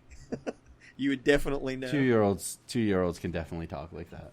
Can they say, "Why? No"? Oh, absolutely. I'm joking because I totally know they can. So, I can't believe Maxine puts up all this. trying to get those braces off, dude. She might even be gassed. No, see, maybe, but they don't imply that. DDS is Doctor of Dental Surgery. Oh, surgery. I'd say you'd probably want to be gassed to have your braces off, right? It's just adhesive. I think it just has to pop them off. Yeah. Well, I know that actually, it's funny. This issue, I was worried there wouldn't be much in the way of like things happening, but it is kind of hilarious because, man, those braces really stuck in the craw of a lot of people. Yeah. And so it's funny because like I know so many adults that get adult braces, and I'm just like, to me it was like not a big deal, but like, man, dude, those braces pissed a lot of people off. So I'm happy for them. But then check it out. Hilariously, we had a huge back and forth about, does Maxine even wear her Sailor Moon outfit anymore? She's totally wearing it. She's totally wearing it this issue. So here you go. Yeah, so the braces are gone, but the Sailor Moon outfit remains, dude. So this is a really stupid thing for me. Erik doesn't do this very often, or at least I don't recall him doing this very often, of doing like the really black inked hair with the blue highlights. Sure. And that's something that like I think of when I think of Rex Morgan, because it's a very old school kind of like Superman illustration. Yep. Yeah. Yep. So I kind of like how he's really emphasized the hair here. Oh yeah, it's a really like, in order to carry the style off. Yeah, that's absolutely like on point. Yeah, that's Rex Morgan's look. I mean, basically, it's Rex Morgan as a dentist. A creepy pervert. Rapey dentist. Yeah. What's funny is that, like, I guess he's not that bad because he's just, like, he is trying to sort of, like... Wait, what? He's not that bad? No, he's bad, but I'm saying he's not rapey. He's trying to work his way up to an affair, basically. Because he's, like, laying out all this out about his personal life and whatever else. And then he's like... So, with your braces off, he's like trying to go for it. So, I mean, he's not that bad. This could have been way creepier, you know? He starts off with saying, "Could you open up, please? I meant your legs." Okay, he's a goddamn creep. He's a creep. He gets his comeuppance. He gets bashed real good in the teeth. I don't know. It's funny. I like this Maxine, guys. I think this is kind of like, we've got some cute Maxine drawings on this page. And she gets her braces off. Yeah. So it's like something that kind of advances something going on. I mean, next issue she'll have no braces. Yeah. You got to take that. What's funny is that, again, we'll call back. We'll get there when we get there. But it's kind of like, I was in love with this idea, but I was also worried there wouldn't be an extreme amount of progression. And there actually kind of is. Everybody kind of has a little bit of progression here. That's the kind of genius thing about this issue, is it would feel like just an experiment where you're not going to get progress. But even if something as simple as Maxine gets her braces off, Maddie has a birthday, that's shit that counts. The kids have started homeschooling because of COVID. And dude, we got to talk about... Oh, wait, hold on. So, rating. Rex Melvin. See, I'm not familiar with Rex Morgan, but, like, I did like this strip. Like, I thought it was funny and well-drawn. So, what's your rating, Jim, since you were the Rex Morgan guy? I think it's as good. It's very good. I think it's great. I mean, Rex Morgan is an awful, awful old person comic strip, and this captures all of its old person comic stripness. There you go. All right. Well, that's all the praise you can... I love the last panel. Only Mary Worth is worse. How funny is it the last panel is like completely orange versus like the rest of it, and it just emphasizes like him getting his ass beat, right. and like, and the face, you know, that she's making as she walks away is just like, ugh. Yeah. Maxine's just like horrified. You know what? I'm going to say this again too. I think that it... You know, she... Well, no, I was just going to say, it's important to say, actually, you want to talk about, like, plot points or whatever? You see in this issue, several times Maxine has a chance to be a sexual deviant and doesn't take it. And this is actually time number 1. You know what's super interesting about this strip? What's that? Is that Maxine's a major character in it. She doesn't say one word of dialogue. And yet sells the comedy through her actions. Yeah. It's funny, dude. This is good. This is good. I don't have Rex Morgan knowledge, but You're this not is missing solid. much. Also, quick question. Do you guys think that the dental equipment on the table in the third panel was meant to evoke titties? No, I don't think so. I think that's your own perverted mind. What? How dare you? Listeners, if you think Rex Melvin's dental equipment was meant to represent boobs, you let me know at savagefincast@gmail.com. I am not alone. You're alone. So I love this Angel strip. Dude, me too. And This is so on point. Dude, I was not expecting at all. I'm an abnormally big fan of Kathy because it ran in my local newspaper, so I read it all the time. Dude, I All of her fucking hate adventures Kathy. in Irving and the bad choices she makes constantly. Oh, Kathy sucks so much, Jim. Do you Sucks. really like Kathy? I don't like Kathy. But it becomes part of you. No, dude, I do can't- not you let can't- shitty you- things become part of me. You can't like, you gotta take the good with the bad. No. You gotta no, suffer don't. through those BC comics and the Mother Goose and Grimm and No. especially You except Prince Valiant. I could never ever get myself to read Prince Valiant. You I know what? think it's because it was only in my Sunday paper and it was like that weird strip that always looked sort of biblical, so I didn't want anything to do with it. At least Prince Valiant was well drawn. Heathen. That's the one thing I wasn't here. I guess I thought he might do a Prince Valiant. Kathy looks like it was drawn by someone in 5 minutes. Yeah, as an artist, it's not that easy to draw like this. No, dude, listen. There's no line weight in Kathy, which Erik doesn't have any line weight here. Dude, okay, first of all, never mind Kathy. Let's talk about Erik nailed the shit out of the Kathy style. Oh, yeah. Right? He nailed it. It was another total home run. Not only did he get the tone, not only did he get the sense of humor, but he also made it work for conveying information and actually progressing things. Like, it's kind of funny because we have 2 progress points here. Like, Angel's packed it on. Angel's fatty. Angel's getting big. And Alex, we have some Alex moments here where Alex has actually been enjoying her chance to sort of like have more time with Angel. And Alex is bringing up something that I totally didn't even think about. She's like, yeah, dude, like, this quarantine will probably be over for us soon because COVID is being taken very seriously here. And so it's kind of funny because I was actually thinking in my American brain, I was like, man, they're going to be in lockdown for so many months. But Erik actually probably doesn't even have to worry about that, putting the book in Canada. He might actually be done with COVID stories in just like another month or 2. So it's kind of cool. I hope the wait is canon. Dude, me too. Listen, Jim.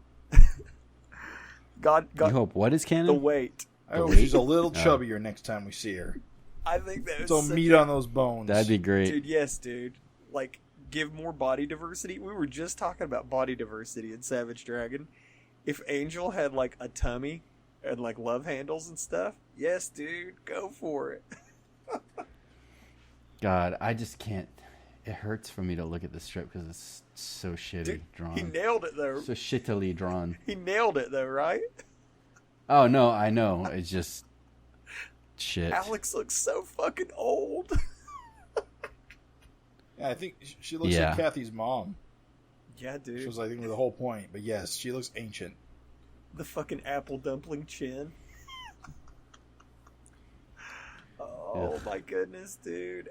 Again, I just want to say, Erik, like you guys said, like nailed the style, nailed the tone, and I gotta say, Ferran Delgado again with the fonts, Yes, like just like he adds so much to this. You know, obviously Erik did the brunt of the work, but without the fonts and everything, it just doesn't work as well. You're right. If this had just been like one generic font throughout the whole issue, it wouldn't have even been close. Like this, dude, you look at this. This looks like some Kathy shit. Like if the Even the logos are like dead on. yeah, so good, dude. This for me, this was another 10 out of 10. I mean, a total home run. So then we come to my favorite strip. Because holy fuck, does Derek nail this? Yes, dude. Yeah, that's so cool. Yes, this is my favorite too. Holy shit, bro! I was not expecting this to be so good. My favorite panel is in this. I'll let you guys talk. I've talked too much. Take it away. No. I'll just throw this out. Popeye, the cashier, his line, "Do you think I'm a cowboy?" is actually the first thing Popeye ever said. That was his first piece of dialogue ever delivered. So that's a very cool historical callback for Popeye the Sailor Man fans. It's so great because he's in the public domain. Yeah. So there's no reason why he can't show up. It's kind of sucky that Malcolm's not wearing a mask. He doesn't have to worry about it. Yeah, but other people don't know that. Do they not? I just think it's more of a design. Yes. You know, he couldn't show the kind of Popeye type mouth or anything like that with a mask. It would just take away too much. Right. And where he gives him the fucking squint eye. No need to get tesky, pal. You do that so good. You've been practicing. All my life. That was quite a wallop. But holy shit, these action scenes are pure Seeger or Cigar. Yeah. The uppercut is my favorite. Really, panel. the uppercut. My favorite panel is the fucking bottom left. The multiple Malcolms. That is pure Popeye. Yeah. That is how it's freaking done. I think that one. I think the third row center, with the way he's like Malcolm's flying away. Yes, dude. That's a good one. Angle. So good. I like the uppercut one. In my mind, I can see the cartoon, and I can see the way he's like the Bluto type characters doing the little jaunt. Yeah, dude. See, I don't think about this. I don't think about this in terms of the cartoon. I mean, I watched the cartoon growing up, but the old timey cartoons. After you read the comics, it supersedes everything. Yeah. That'll teach you not to stick your nose in other people's business. Yeah, we never even really find out what this guy's deal is. He must be super strong to go toe to toe with Malcolm. Dude, well, here's the sequence. Yeah. Check it out. The cashier is Popeye, and he's not. This is why I say everyone knows Malcolm doesn't need a mask. Malcolm's in there without a mask. Popeye doesn't have a problem with it. Then Malcolm's outside with his bag. The cashier, Popeye, has knocked this Bluto dude through the wall. Oh, wait, no. No, you got it wrong. No, this is a I got it fight. wrong. Brown pants. You're right. Bluto knocked the wimpy guy through the wall. There you go. Is also, he a friend of yours? Also, John Day is there. Yeah, which is great. John Day made an appearance. Well, then, okay, you're right. I'm not quite sure. This is just a fist fight a dragon walked into. Right. Although, no, it's nothing. Never mind. I do love the gag. The overall gag of the strip is what's great. All right, this is why it's the best. Not only is this a great fist fight, and I wasn't expecting really fights in this issue, but I mean, goddamn, if you're gonna do it in Popeye, right? Not only was this a great fight, full of great drawings, but the gag is funny too, where he forgot the milk because of the fight. Yeah. I also like how he calls Maxine Olive Pit. Yeah. What is it, Olive Pit? Oh, and she calls him Pop Rocks. And Sockeye, yeah. Where's the milk, Sockeye? So this is so. How much Popeye did you watch as a kid, dude? Too much, dude. Too much. So the interesting thing about this page is this is not really, I think, a Sundays page. This is like a regular weekly page, or there's 4 of them instead of 5. Because when you read these, do you guys read them as like one big thing, or did you read this as like 3 panels one day, 3 panels next day? Because when I read this, I read it. Does this make sense as a single day? And then And I think that Erik really nails that pacing here as well, where you could read this one strip, and then read this strip, and then read this strip, and so on. I read it as one big thing. Okay. But that's just me. 10 out of 10, dude. Yes. And to name it Rumble Theater is even that's genius. Because, Thimble Theater. Yeah.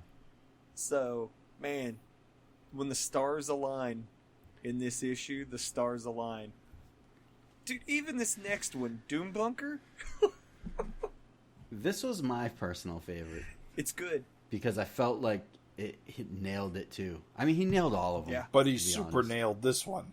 He super nailed. With- God damn, he's got that Doonesbury. And got the political stuff. Making Johnson look like Doonesbury is so brilliant. Yes. And having him stick his head out the door the same way. Yes, dude. It's so perfect.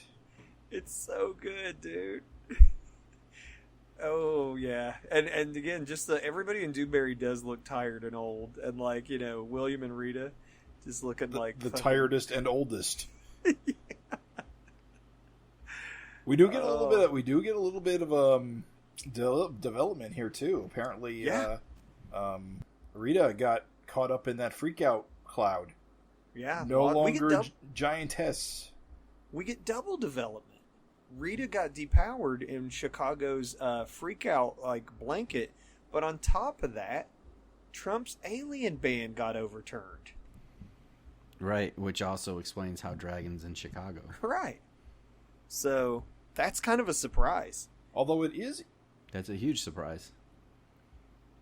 Because basically that frees up characters to cross the border again. Yeah. Because that was the whole reason why a lot of the cast didn't want to be in America was the alien ban. It's interesting that Johnson doesn't remember Paul. Because while Johnson was not Star, he was merged with Paul, if I remember correctly. And even though this... wait, hold on. Yeah, this is Johnson, right? What's his full name again? William Johnson. William, yeah. This particular William Johnson of the Savage world did not experience merging with Dragon in the Image universe. He should have those memories. Oh, this one, yeah. He never did that because that whole situation never happened. Right. But he should at least have the memories of that. Right. And that would make me think he would have the memories of William Johnson from the Paul universe as well. So it's interesting that he does not remember Paul. Not to get too in the weeds with this line of thought, but do you think it is because... Oh, wait, no, William Johnson didn't die. What the hell? No. What am I thinking? No, never mind. I was going to say, because he was... Well, wait a minute. Didn't Original Image Universe... Hold on, this is what I was thinking. Original Image Universe got destroyed by a Universo. Yes. Okay, this is what I was thinking. So when the people merged... It wasn't like everything that ever existed happened. When the people merged, it had to be people merging for the memories to merge. Interesting. I hadn't thought about that. I'm trying to think of what might contradict that. So if William Johnson was dead, eaten by Universo, then it stands to reason that this William Johnson wouldn't have that memory. He's only got his memories up until he was eaten. So the universe... Right. So you would have had to have been alive at the time in the other universe before the merge? That's what I'm wondering, if that's what's going on here. Because basically, the way I thought it... No, I don't know. No. I don't think so. Jennifer had Sue memories, and Sue was definitely dead. Oh, and Dragon was dead, and Paul has Dragon memories. Yeah, but they were alive at the same time when the merge happened. Okay. Dragon didn't blow up until after the merge. Okay, you're right. 100% But yeah, correct. the Sue thing does track with Sue being dead. Okay. It's not people merging as much History. as History is merging. merging. It just seems a little strange, that your memories would merge even though you were dead. Right. And that kind of seems like why William doesn't. But what's funny too is because it's your reality, so he remembers everything before he dies. Well, wait a minute. Hold on here, guys. It's not even necessary. Oh, I don't even remember you. Never mind. What the fuck am I talking about? Yeah, that's the weird part, is that he doesn't remember Paul at all when he has a direct counterpart. Right. So that's odd. Right. Well, maybe we'll find out. Maybe it's actually, it seems weird and it's like some kind of plot thing we're not seeing. Or maybe it was just so long ago and he literally does not remember.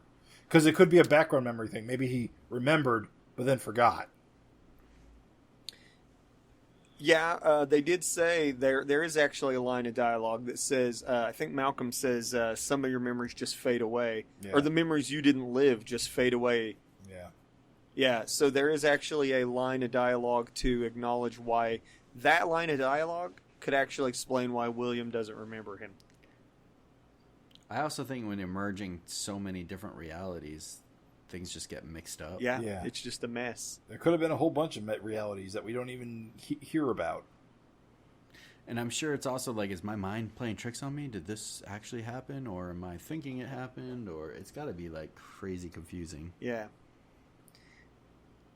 What's this IO back taxes? Is that a reference to something I should know? Am I sleeping on something? What's that a reference to? Plus, I owe back taxes. I think that's a I don't know what Doomsbury-ism. Okay. Just I something, mean, just something to say political. Right. Yeah, I kind of thought maybe that's what it was, but yeah. Life isn't a bed of roses. I owe back taxes is a good political punchline. It's because, like, she's giving the actual Savage Dragon kind of plot development, and then he's making a political joke. I owe back taxes. That's probably all it is. Okay. So do you guys think that the Krillians kind of beamed him into, like, William's body? I think that's how it happened. Unless it's not how it happened, but that's the way, during the interview with Erik, that's kind of how he implied it. How you took it. So yeah. he was beamed directly into Johnson, then later Fonte separated them. Which is said here. Right.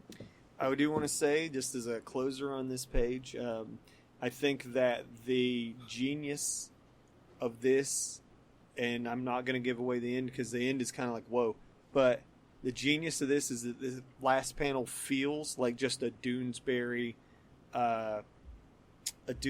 like kind of political joke, like there's stormtroopers and there's the president and everything else. But then tying in the whole Black Lives Matter police brutality thing is kind of genius foreshadowing for the end of the issue. Yeah. It's cool. I'm just saying I wasn't expecting that of this issue. For this issue is both, it's salutes to the funnies, yeah, but it also very much functions and flows like a normal Savage Dragon issue. Absolutely. Very impressed. Except for Box Snot, which is probably the weakest of the bunch. Oh, yeah? I mean, art-wise, it's perfect, but not much happens here, right? Yeah, it's just the kids having a fun time. I guess Maxine saying what again means Malcolm's Randy. Well, that's what I think so. Is he holding his wiener? Maybe. I will say that again, that I hadn't thought of that, Jim. It's funny you thought of that and I didn't. Well, it's just that what is she talking to? What is she responding to? The only thing that makes sense. You're right. Is that he wants sex again? Yeah. I will say that would be twice in this. So there's the Rex Melvin, and then that's actually another opportunity of Maxine sort of turning down like frisky business. I don't know if she turned it down. Or, well, you're right. They are in the bedroom in the next panel, so I suppose so. I will say it's kind of cool to have a story with Tyrone as the main thread. Uh-huh. He doesn't usually get as much to do, I find. Amy seems to get the most, but Jack seems to get the second most. With Maddie even coming up. Oh, yeah, more. Even Maddie, yeah, exactly. Well, here's a cool thing, and I was joking because, I mean, I'm just joking around on this Foxtrot is actually really, of course it's funny, and it's actually spot on style-wise. But it's kind of cool, do you think, Jack, being a pretty young kid, being smart enough to fix a video game controller? You mean Tyrone? Tyrone, Jesus. You think Tyrone's we're getting a little foreshadowing on, his character? He does machines.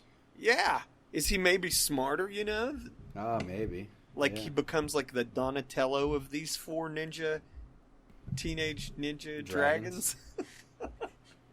I don't know. I'm just saying it'd be cool. It'd be cool if that was developed. It would be cool. That's a cool point. I think Also, that's all of his siblings have inherited their grandfather's assholeness. Yes. But I was just, it's better. You know what? Talking to you guys, I actually like this better than I initially did. But like, I still feel like it's the weakest. Well, no, actually, the next one is my weakest one. Yeah. Really? I thought it was pretty funny, yeah. And well drawn. Yeah. I'll tell you guys, I'm not going to lie, Foxtrot's not my bag. Foxtrot's weird because in the early, or in the late 90s, early 2000s, it was like a super popular for kind of being kind of cutting edge. Really? Yeah, because it was a new comic strip with a focus on like modern day. So it had kind of almost how do I phrase this? It felt kind of young and hip compared to a lot of the other stuff that was its contemporaries. Yikes. I missed that entirely, dude. Yeah, which I'm not a big strip Sunday funny dude. And it got old A lot fast. of like early webcomic artists, Foxtrot was like a jumping off point for them. Weird. They all cite Foxtrot as like being a huge influence of going into webcomics. Weird. I'm an early webcomic artist, dude, and I don't know that at all. Holy shit, dude, that's weird. Okay, but going back to my old point about how like in newspapers they would like cut off the top line of a Sunday strip. You're right. That's why Foxtrot always did these big like banners. Yeah. Because they can be discarded without losing anything. You're right. Yeah, that fits the format. Man, Jim, I'm glad you brought that up, dude. That brings an extra layer of appreciation for this whole thing that like I wouldn't have had. Jim is like a fun Sunday funny scholar. I wouldn't say that. I just have an interest. I am sure pure do. casual. No way, dude. No way. Surface, I've seen your reading list. surface level. He's reading Gavin Levels amounts of comics these days. It's insane. Like he'll update his Twitter thing. Gavin has read twice as many comics as I have in the last 6 months, and I've been out of work. But you're a product of the American education system, so I forgive it. I'm saying it's not fair. It's not a fair comparison. To Gavin, yes. What is this a parody of? Because this is a strip I have never seen before. Me either, but I recognize the art style. I mean, I don't know what it is, but I recognize the art style. So it's clearly a well-known strip. It's This is Tumbleweeds. Tumbleweeds, huh? Which ran for a long time. Yeah, I mean, I recognize the art. If I was reading up on like the wiki, it says Jim Davis was the cartoonist, Ryan, whatever his name is, Tom Ryan, his assistant from 1969 to 78. Holy shit, dude. Jim Davis was an assistant on this? This guy had a 42-year run. 42-year run. Goddamn legend. While you're blowing my mind. The art style is funny. It reminds me almost like which strip is the old married couple? Oh, like, not the Foghorns. Lockhorns. Lockhorns. It kind of looks like that in certain aspects, like or Andy Capp with like Mighty Man's Mighty face. Man's like real Don Simpson to his face to me. Yeah. He's got Mighty Man's got some Andy Capp going on. I can see it. Yeah. Yeah. I don't know. I really like the style. Yeah, me too. I think it's pretty cool looking. Barbaric looks freaking cool. Oh, dude, he's hilarious looking. All the Freak Force guys are kind of neat. I'm really glad we got to see him. I honestly wasn't expecting to see the reservation in this issue. Well, and the thing too is Tumbleweeds was about like a Native American. It was about the American frontier, so it was like cowboys and Indians and stuff. So it kind of makes sense. Oh, that's funny. Yeah, that makes it like a lot more sense. I think that the humor's good too on this. It's funny. Yeah, I like it. It's like sharp. Yeah, he's sort of like, it's kind of like you almost think he's like being risque, and he's like, "Nah, I'm just fucking with you. It's a noise, dude. Don't worry about it." Yeah, it reminds me almost like the same type of character. Have you guys read Kirkman's new I Firepower? have not read it yet. comic. No. Not yet. He plays that same. Well, it's that kind of cliche role of like the old mentor who's kind of hip. Okay, Mr. Miyagi style. Do you know what I Yeah. mean? Yeah. And that's what this kind of chief here kind of plays, which I like. I like those kind of characters. And it's funny because you're talking about plot progression. Like, this is not just a throwaway gag. I mean, technically, we could have met, like, Chief Renfeather could be a character going forward. Like, there's no reason to believe he wouldn't be. So isn't it kind of funny that this could be this character's first appearance and this is how he looks? Right. Yeah. Because they are based on the reservation. Right. I just do think, I think it's funny how he's, like, kind of getting on Barbaric to, like, living up the stereotypes. And he's like, Barbaric sounds like savage. He's like, your skin is red. And he's like, what can I do about my skin? He's like, just messing with you. It's just a noise, dude. Don't worry about it. It's good. Yeah, I like this. I didn't know what it was based on, but I do like it. And I was happy to see Freak Force, too. Super Patriot. Maybe, and this is the thing we haven't talked about much, but maybe he was just a little too far style-wise to work. I don't know this comic, so I don't know the style, but I'm just saying, dude, there's not many Sunday Funnies, like, art styles that could sell, like, a cybernetic, like gun arm dude, you know what I mean? I love Ricochet. Yeah, that's so good.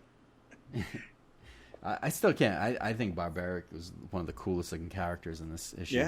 Yeah. He's got a really hilarious, like, really sells it. Then we got the style that we knew he would really kill. We knew he would slay it. Yeah. He's got this one. It's as dialed in as Jack Kirby, dude. Perfect. I loved it. I knew he was going to do a good job with this, of course. I was a little bummed in a way. Like, I'm glad he did it, but I thought, he already kind of did an issue like this. It would have been nice for room for, like, another style. But this is is more like, because the Savage Little Dragon stuff, I don't think he really went in for the Watterson style as much. He just kind of went with the Watterson layout. Right. This is way more in style. Yeah. I love Absolutely. Walter because he's just slightly off-brand Hobbs, but just on that cusp where he's his own unique character. And I especially love the final, like when Maxine walks into the room and we see what he really looks like. Right. I love that. Yeah, dude, the Tiger Man. And what's Jim and I were discussing this a few days back, and it's like a reverse Hobbs, where she sees like the silly make-believe version, and really he's like this fucking scary thing. Whereas in Calvin and Hobbes, it's the reverse, like he sees him as almost a real object, and he's just a stuffy. Oh, it's funny. Well, do you think Walter can talk?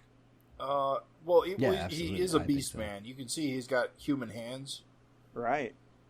And human legs, like, for sure. Actually, it'd be cool if he couldn't. Yeah, but... exactly. Buffalo Stew could talk.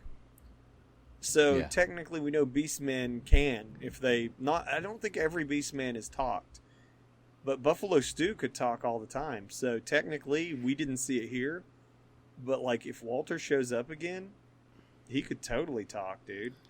It would be awesome too if Walter does become a regular character. Would be great. It's almost like CC Beck's Tiger guy. Like it's like, Savage Dragon has a Tiger Man character. If it retained the dual like perception thing. Yeah. Yes. Because the thing about Hobbs isn't that he's a toy that comes to life. It's all about perspective. Calvin sees Hobbs as this, and everyone else sees Hobbs as this. Wait. Whoa. Right. Hobbs is not real? I'm just kidding, dude. Stuff. No, shut up. I'm just kidding. But a lot of people make the mistake of Hobbs is imaginary or Hobbs is a toy that comes to life. That's not what Hobbs is about. Hobbs is about how you perceive him. Yeah, his imagination. It's a Well, child's he's imagination. He's not even imagination. See, this is in the 10th anniversary book. It's spelled out. Oh. Hobbs is not a figment of Calvin's imagination. He's not an imaginary friend. Calvin sees Hobbs as this character. It is, Oh, it sure, is yeah, real dude. to Calvin. Oh, weird. Imaginary friend makes way more sense. Okay. Yeah, all right, Bill Watterson, you're the boss. I wasn't expecting this FINcast to ruin Calvin and Hobbes, but that's quite a turn. I'm joking.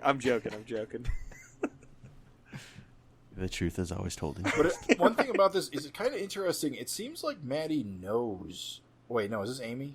No, it is Amy. It seems like Amy, yeah. it seems like Amy knows Walter. They've maybe Yeah. talked before. Like they've is what's talked funny. before. Also, Yeah, like I think it's established that they're friends. Yeah, they're friends. Yeah. and that's interesting just because we never saw that. Like, when would they have met? Well, I think it's the same thing. Like obviously, like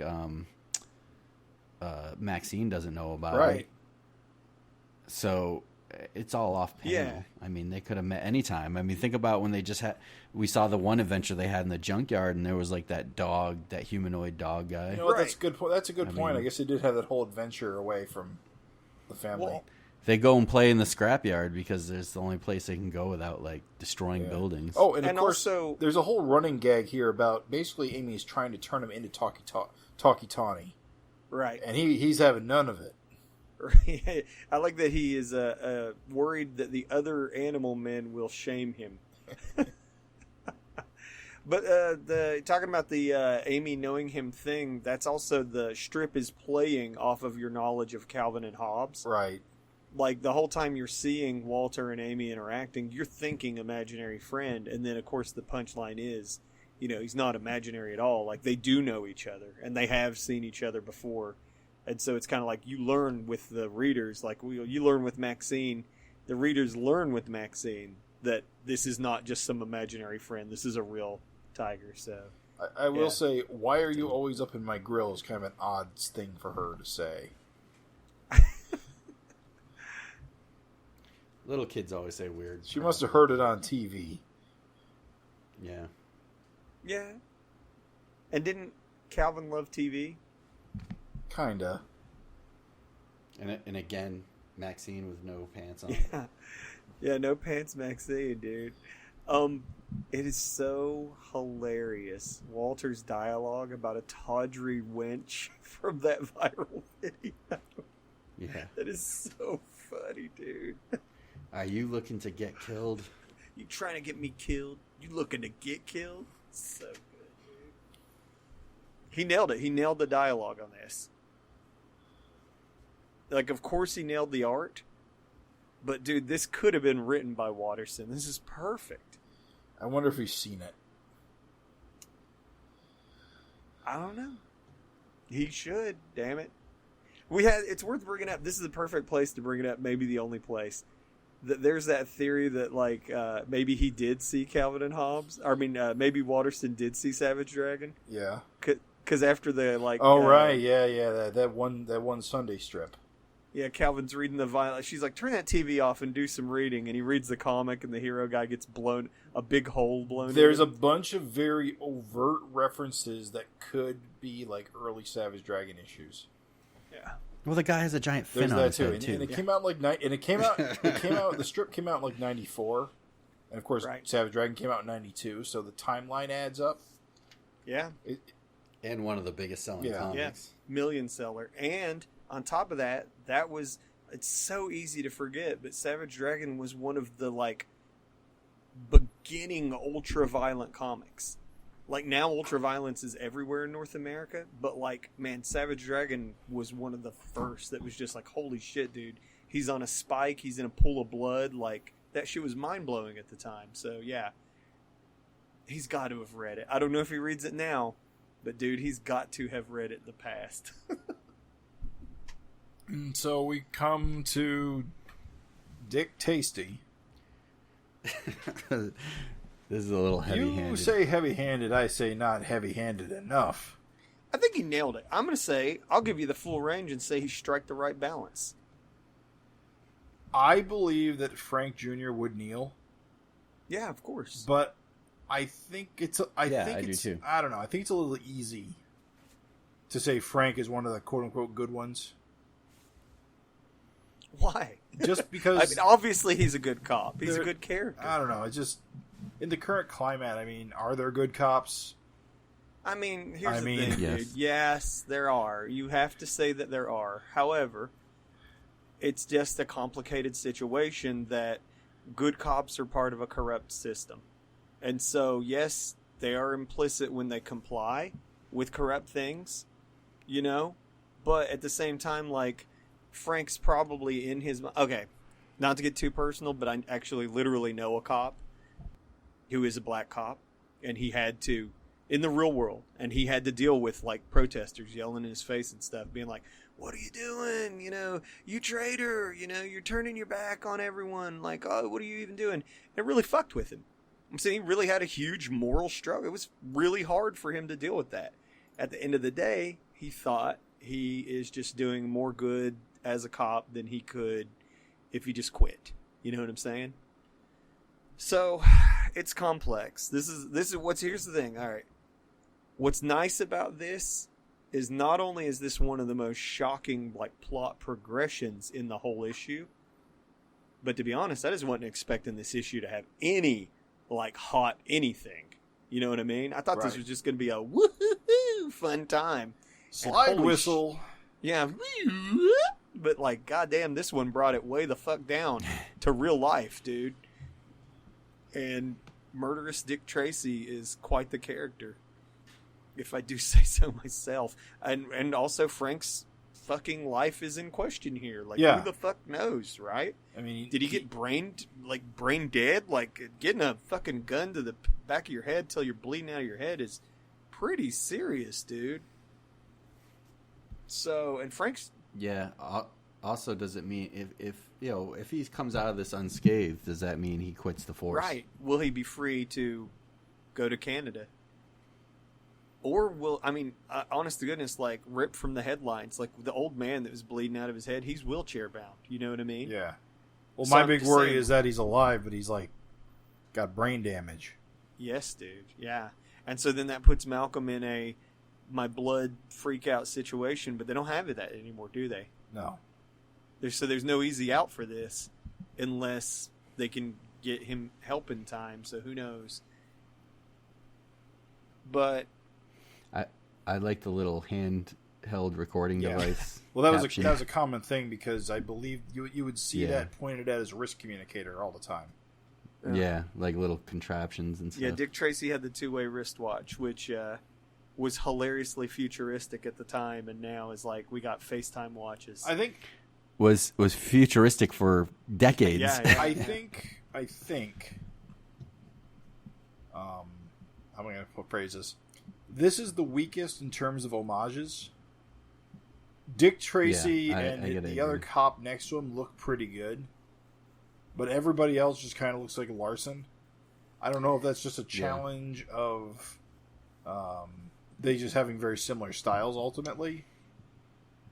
But I'm gonna say that maybe it's not even similar styles as we talked about in the interview.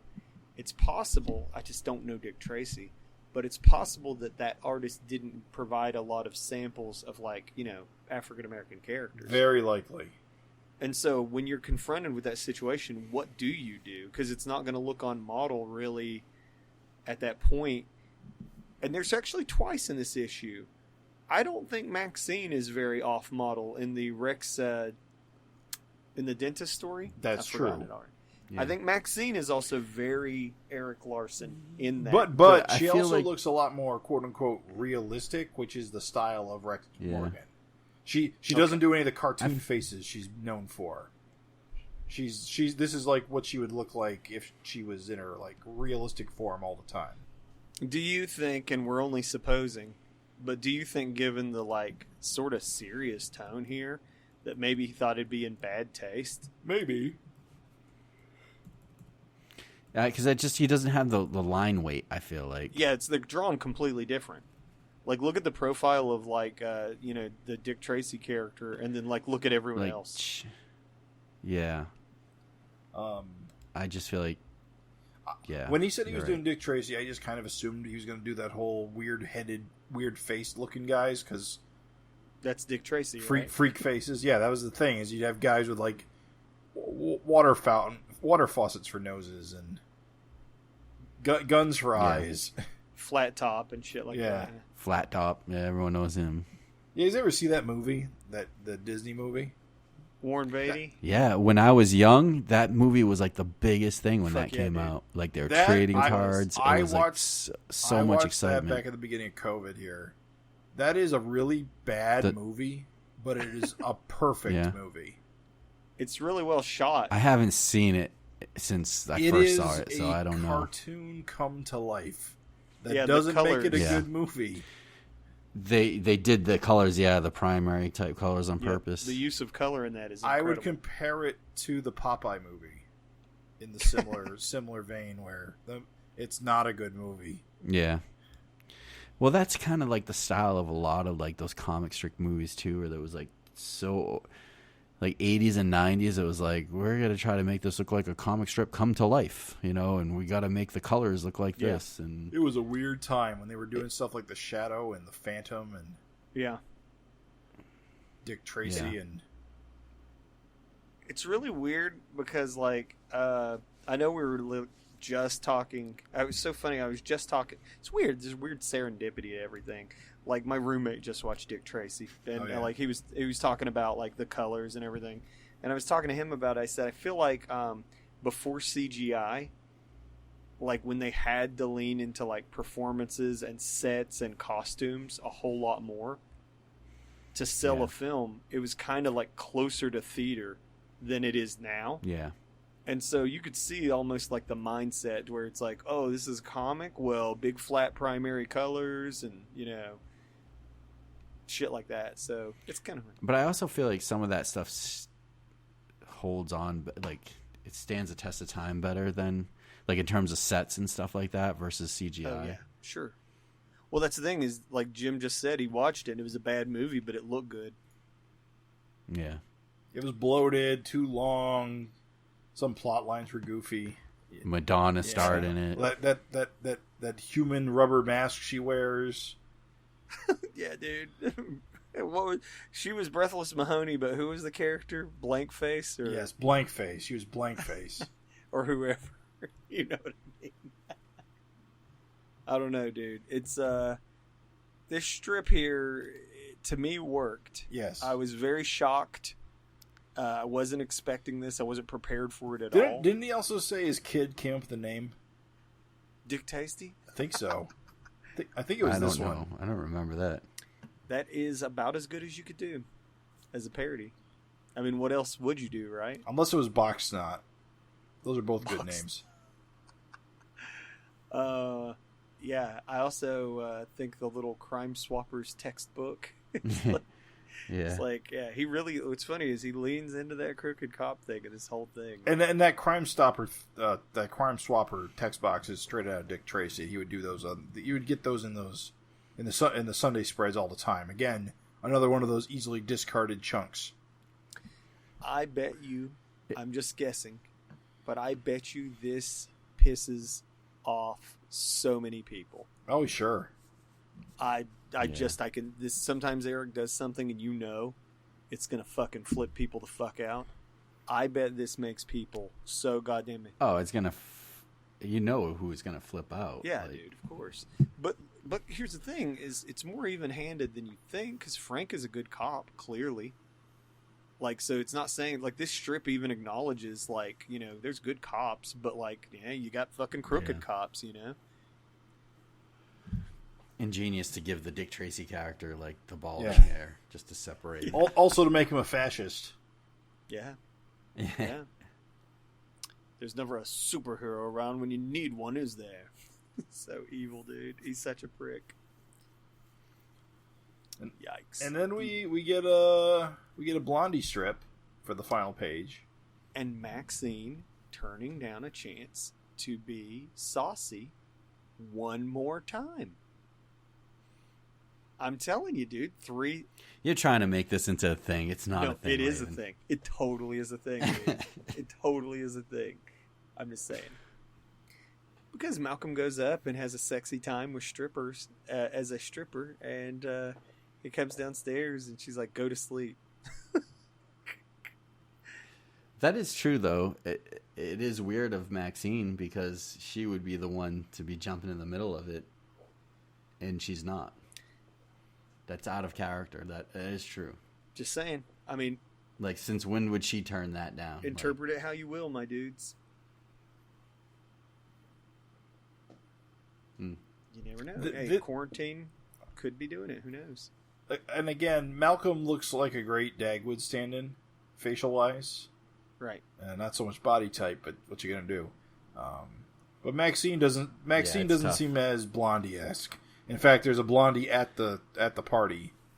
Yeah. Door. Yeah, that's difficult to make an Asian woman look like Blondie. You know, like to different styles. Like, it wouldn't look right. Dude, I'm telling you, I'm gonna share that Garfield strip when this issue comes out, and you're gonna see like, what's the Jim Davis Asian character? There is none. It's now, right. See what I mean? So it's just like sometimes your style is just like thwarting you, like you're copying this dude that just didn't do those things. You know what I mean?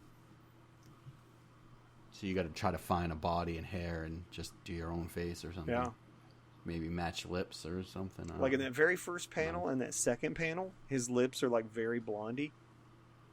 But then it's like, you know, he's got to draw her angry, and I think he did good as he could, you know. Also, yeah. All right, I'm gonna get personal for a second. Uh-oh. So, here we go. How do I even phrase this? Uh-oh. Blondie female characters are incredibly busty, and I don't think these characters are as busty as Blondie characters can be. You know what? You're not wrong. They are drawn with the hourglass. It is kind of the cliche Blondie hourglass figure. Yeah. Good, Jim. I'm glad you made that point and not me. Everyone would expect it from me. Also, now I know little Jimmy rubs it out. Well, I'm not going to say I never did. Sinful Sunday. Any port in a storm, or whatever they say.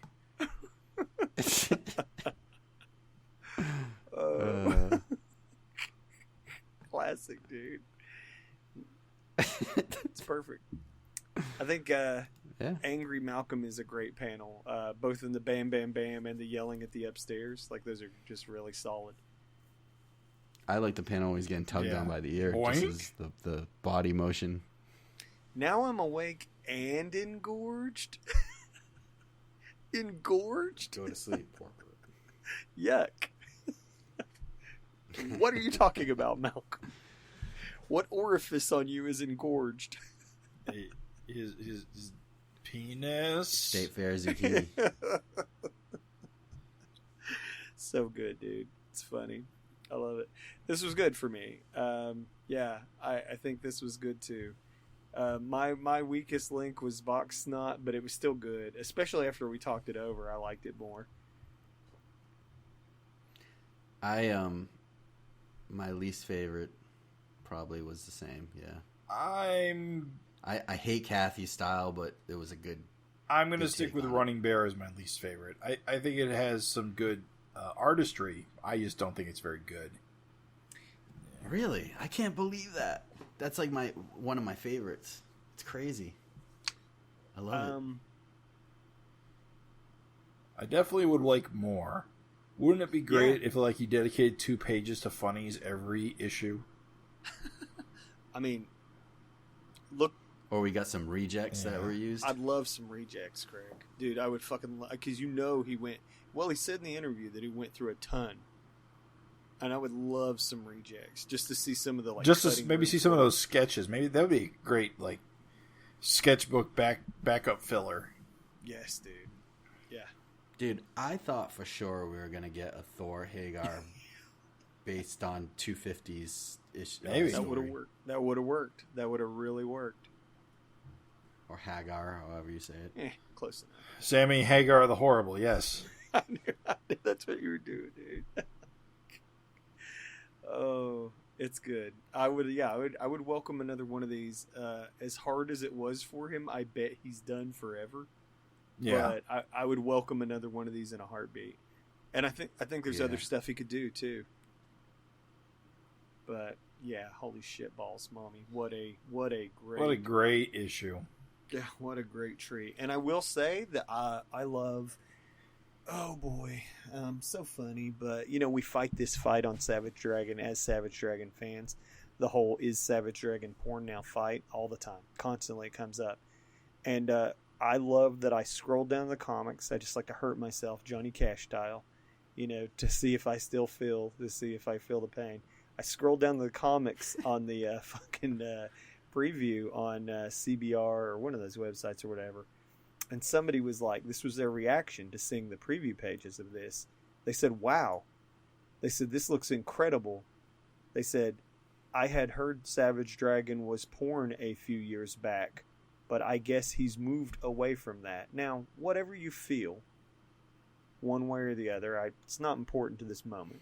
What I'm saying is what's cool is that this is a experiment he did that where it was art styles, it immediately deterred that. It immediately shut people down. Like, hey guys, look, there's a lot going on. Like Savage Dragon is kind of a weird, fun book.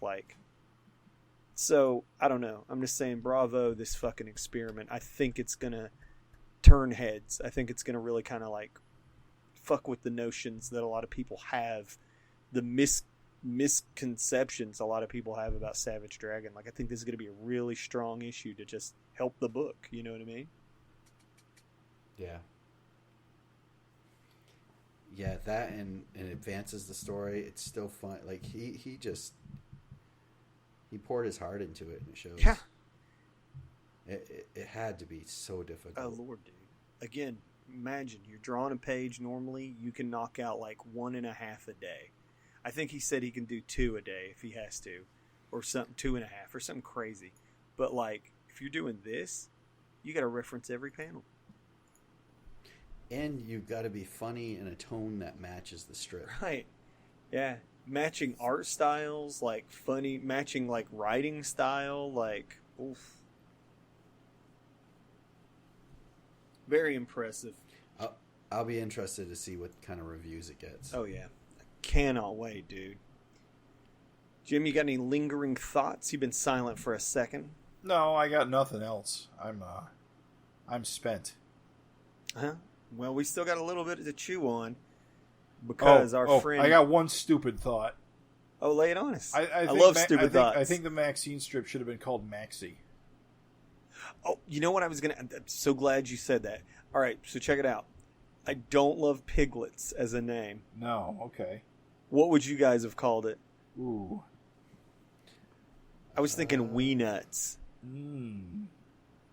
What? Because they're wee nuts. They're nutty. Little. Oh. Yeah, that's a tough one. I don't think there's any real good. Yeah. That was literally the only one. The rest are genius. Doom Bunker, Rumble Theater. What is Box Snot a reference or an allusion to? I don't think. Yeah, nothing really. I think kids are snotty, maybe. I think that was just one of the ones he tried to struggle with and just threw a sound alike up. I almost want to say it would sound better if it was called Snotbox. That works for me. It's got to rhyme with. Yeah, it doesn't have to rhyme. It just has to invoke. I mean, piglets doesn't rhyme with peanuts. I mean, hell, Angel doesn't even rhyme. It isn't. Honestly, Angel's kind of clunky as a Kathy replacement. But well, it's just the name. Yeah, it catches the spirit, like you said. Dick Tasty is good. Dick Tasty's real good. Running Bear's nothing like Tumbleweeds. Next, Vicious Circle Rising. I just love the little text under the... just doesn't really, fit, It's all old school looking. Tune in next time for Vicious Circle Rising. And And now an ad for wheat cakes. Don't forget to buy war bonds and support the troops. Don't forget your Ovaltine. War bonds. Yeah, you're right. The new series of Phonograph. Did you know cutting back on chewing gum can help our boys across the sea? We use the rubber in our planes and engines. All right, Use Tootsie Roll as a meal replacement. It brings you energy Ask your doctor. to finish out your day. all right. We should probably talk about E3 and real quick and wrap this up. Right. Save us from ourselves, dude. We can't quit this old-timey newscast. It's too fun. It's too fun. This is Pyrite Gorge in Arizona, and again, Frank getting to shine with these building shots and architecture and background. Just really fun stuff, dudes. Look at the Starship Enterprise wind chime in the nerd layer. Yep. Oh yeah. Oh, it's like a. It's not a wind chime. What am I saying? It's like a mobile. Yeah. Mobile. There you go. Yep. Very good. Good words, Craig. Good words. Yeah, those fancy. We're gonna have a words. thesaurus here in a minute when we have puissance. But anyway, we pick up where the last issue ended, and Zakora has landed on Earth at this this deep space radio telescope lab. Just starts murdering people. The fourth lens is mine at last. It's just how I hear him. I can't help it. He's a Cobra Commander Starscream to you. Yeah. All of Idria will bow. This is good, dude. I love this panel of him. Just the energy, just raining off of him as they're Kirby Crackle. yeah, they're from the floor, looking up, terrified. And he just zaps the fucking dude. You know, the guy just talks and he's just... Well, he thinks he's still on his own planet because he's addressing these guys as if they're the guys he was just fighting. You're not Thiessen. What's this? For Zach. We get the Chris Eliopoulos lettering too, left from back in the day, which you'll see in a lot of the sound effects. Kind of very nice, dude. Evokes some good memories. We had a little body horror as he turns this satellite station, which is incredibly logical. What's so funny is what bad luck for them. He turns this into a conduit to channel energy from the powerhouse to him now. So he's making a new powerhouse. And it's he's siphoning the juice off of his of the old powerhouse. And the scene of the one dude getting sort of molded into the technology, kind of horrific. Yeah, it's pretty awesome. Kind of cool. I'm holy shit, dude. Then the local sheriff has a run-in, and he What an gets oaf. murked. What's this? Some annoying insects, perhaps? Ah, caught one. Bullets. Not an insect at all. Some sort of projectile. And I love this dunce on the ground. Great bullets bounce off him. All I did is attract his attention. Better get out of here. What a dope. You're done for, dude. This guy's fucking... Isn't he talking about the young bloods? Yeah, go get the young bloods. It's oh my goodness, dude. All of them. Or maybe just better send an ambulance or a hearse. It's he's got a sense of humor at least. And then he fucking dies. He just... Oh my God. Holy Mary, Mother of God, pray for us sinners. He's done for, dude. Boom. That's a great shot. I like that. Well, also good in the very first panel on that same page where he's up in the top in the up left corner and then his shadow's just down on the ground. Oh, it's good, dude. Yeah. Like I said, Frank just really fucking killing it with this. I just noticed that. That is good. Yeah.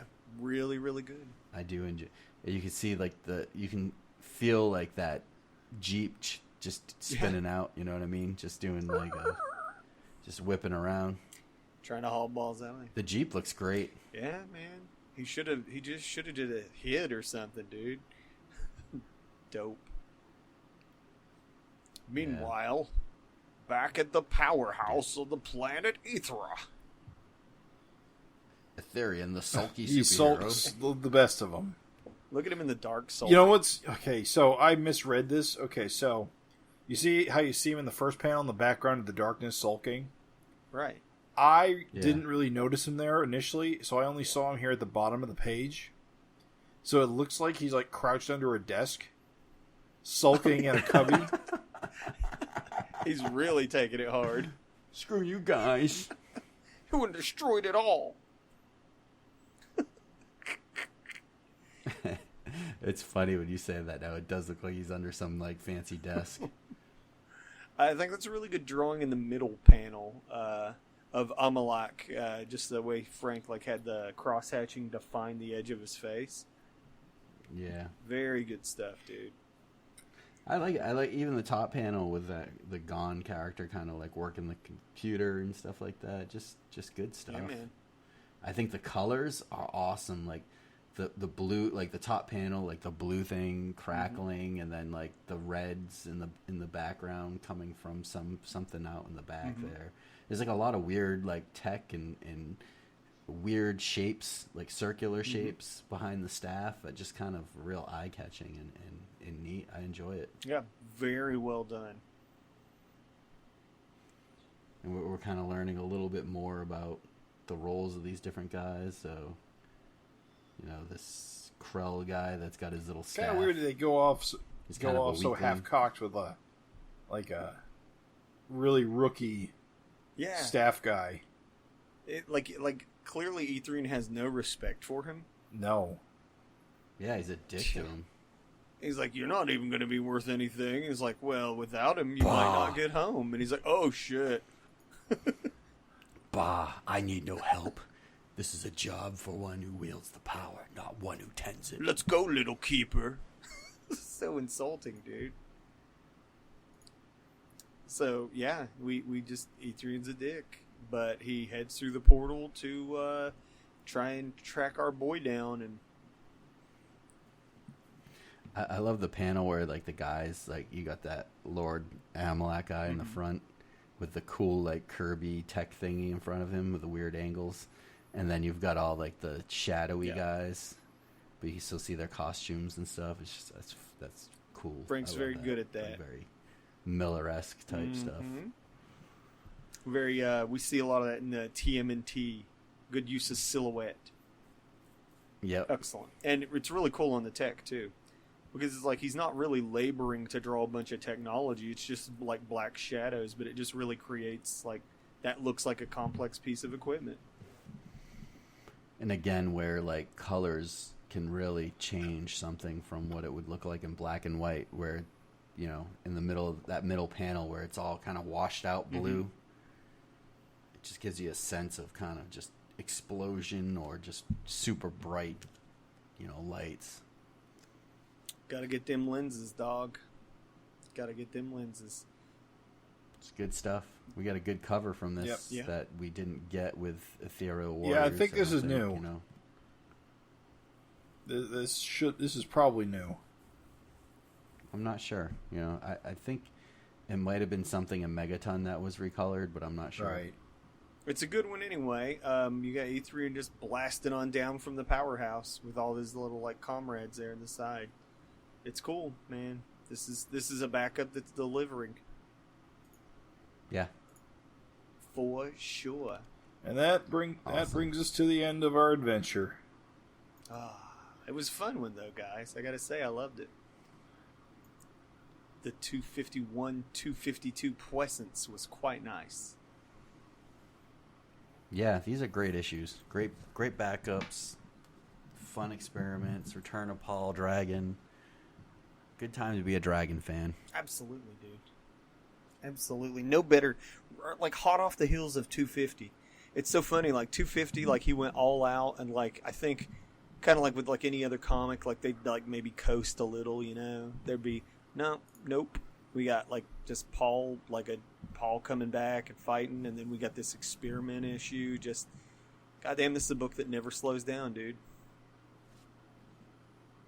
every issue a 10. Amen, brother. Shall we gaze to the future? I think we shall. Savage Dragon 253. The Vicious Circle Reborn. The notorious criminal organization known as the Vicious Circle has left Chicago and found a new home in Toronto, Ontario. And their only obstacle is Malcolm Dragon, son of the Savage Dragon. But Malcolm Dragon was already in over his head before their arrival. How can he possibly hope to survive? Comes with our highest possible recommendation. And that ought to be hitting in October. Yep. That's going to be one happy Halloween, my dudes. Spooky. I love it, dude. Well, thank you, Jim. Thank you, Craig. As always, it's an absolute pleasure to talk Savage Dragon with you, my dudes. Yeah, man. What do we got next for some of our like retros for listeners? We got more Savage Dragon and more Freak Force coming up. That's the primary goal for the next little while. And we've got to do some Ninja Turtles. Yep, right? Yep, we're going to be doing heavy on that. Hopefully very soon we'll be wrapping up the Ninja Turtles Urban Legends run. The final 3 issues. We're going to cover those in a single episode. Probably within the month, maybe next month. We'll get there soon. Yep. Again, just another thing of like what a time to be a Dragon fan. We're getting closure on a series that's been long tied with Savage Dragon. Yep. Written by Carlson and drawn by Fosco. Savage Dragon kind of... collaborators. Yeah, like just classic, you know. So it's a long time coming. So it's going to be fun to finally get some closure on that and do a podcast on that. I can't wait. Yeah, man, you put your finger right on it. What a time, man! This is a great time to be a Savage Dragon fan. Holy shit! So thanks for listening, everyone. Of course, you can always send us an email to savagefincast@gmail.com. Find us at savagefincast.com. And on our YouTube channel, just search for Savage FINcast on YouTube. Thanks for listening. Everybody. Yeah, thanks. Thank you. Catch you next time.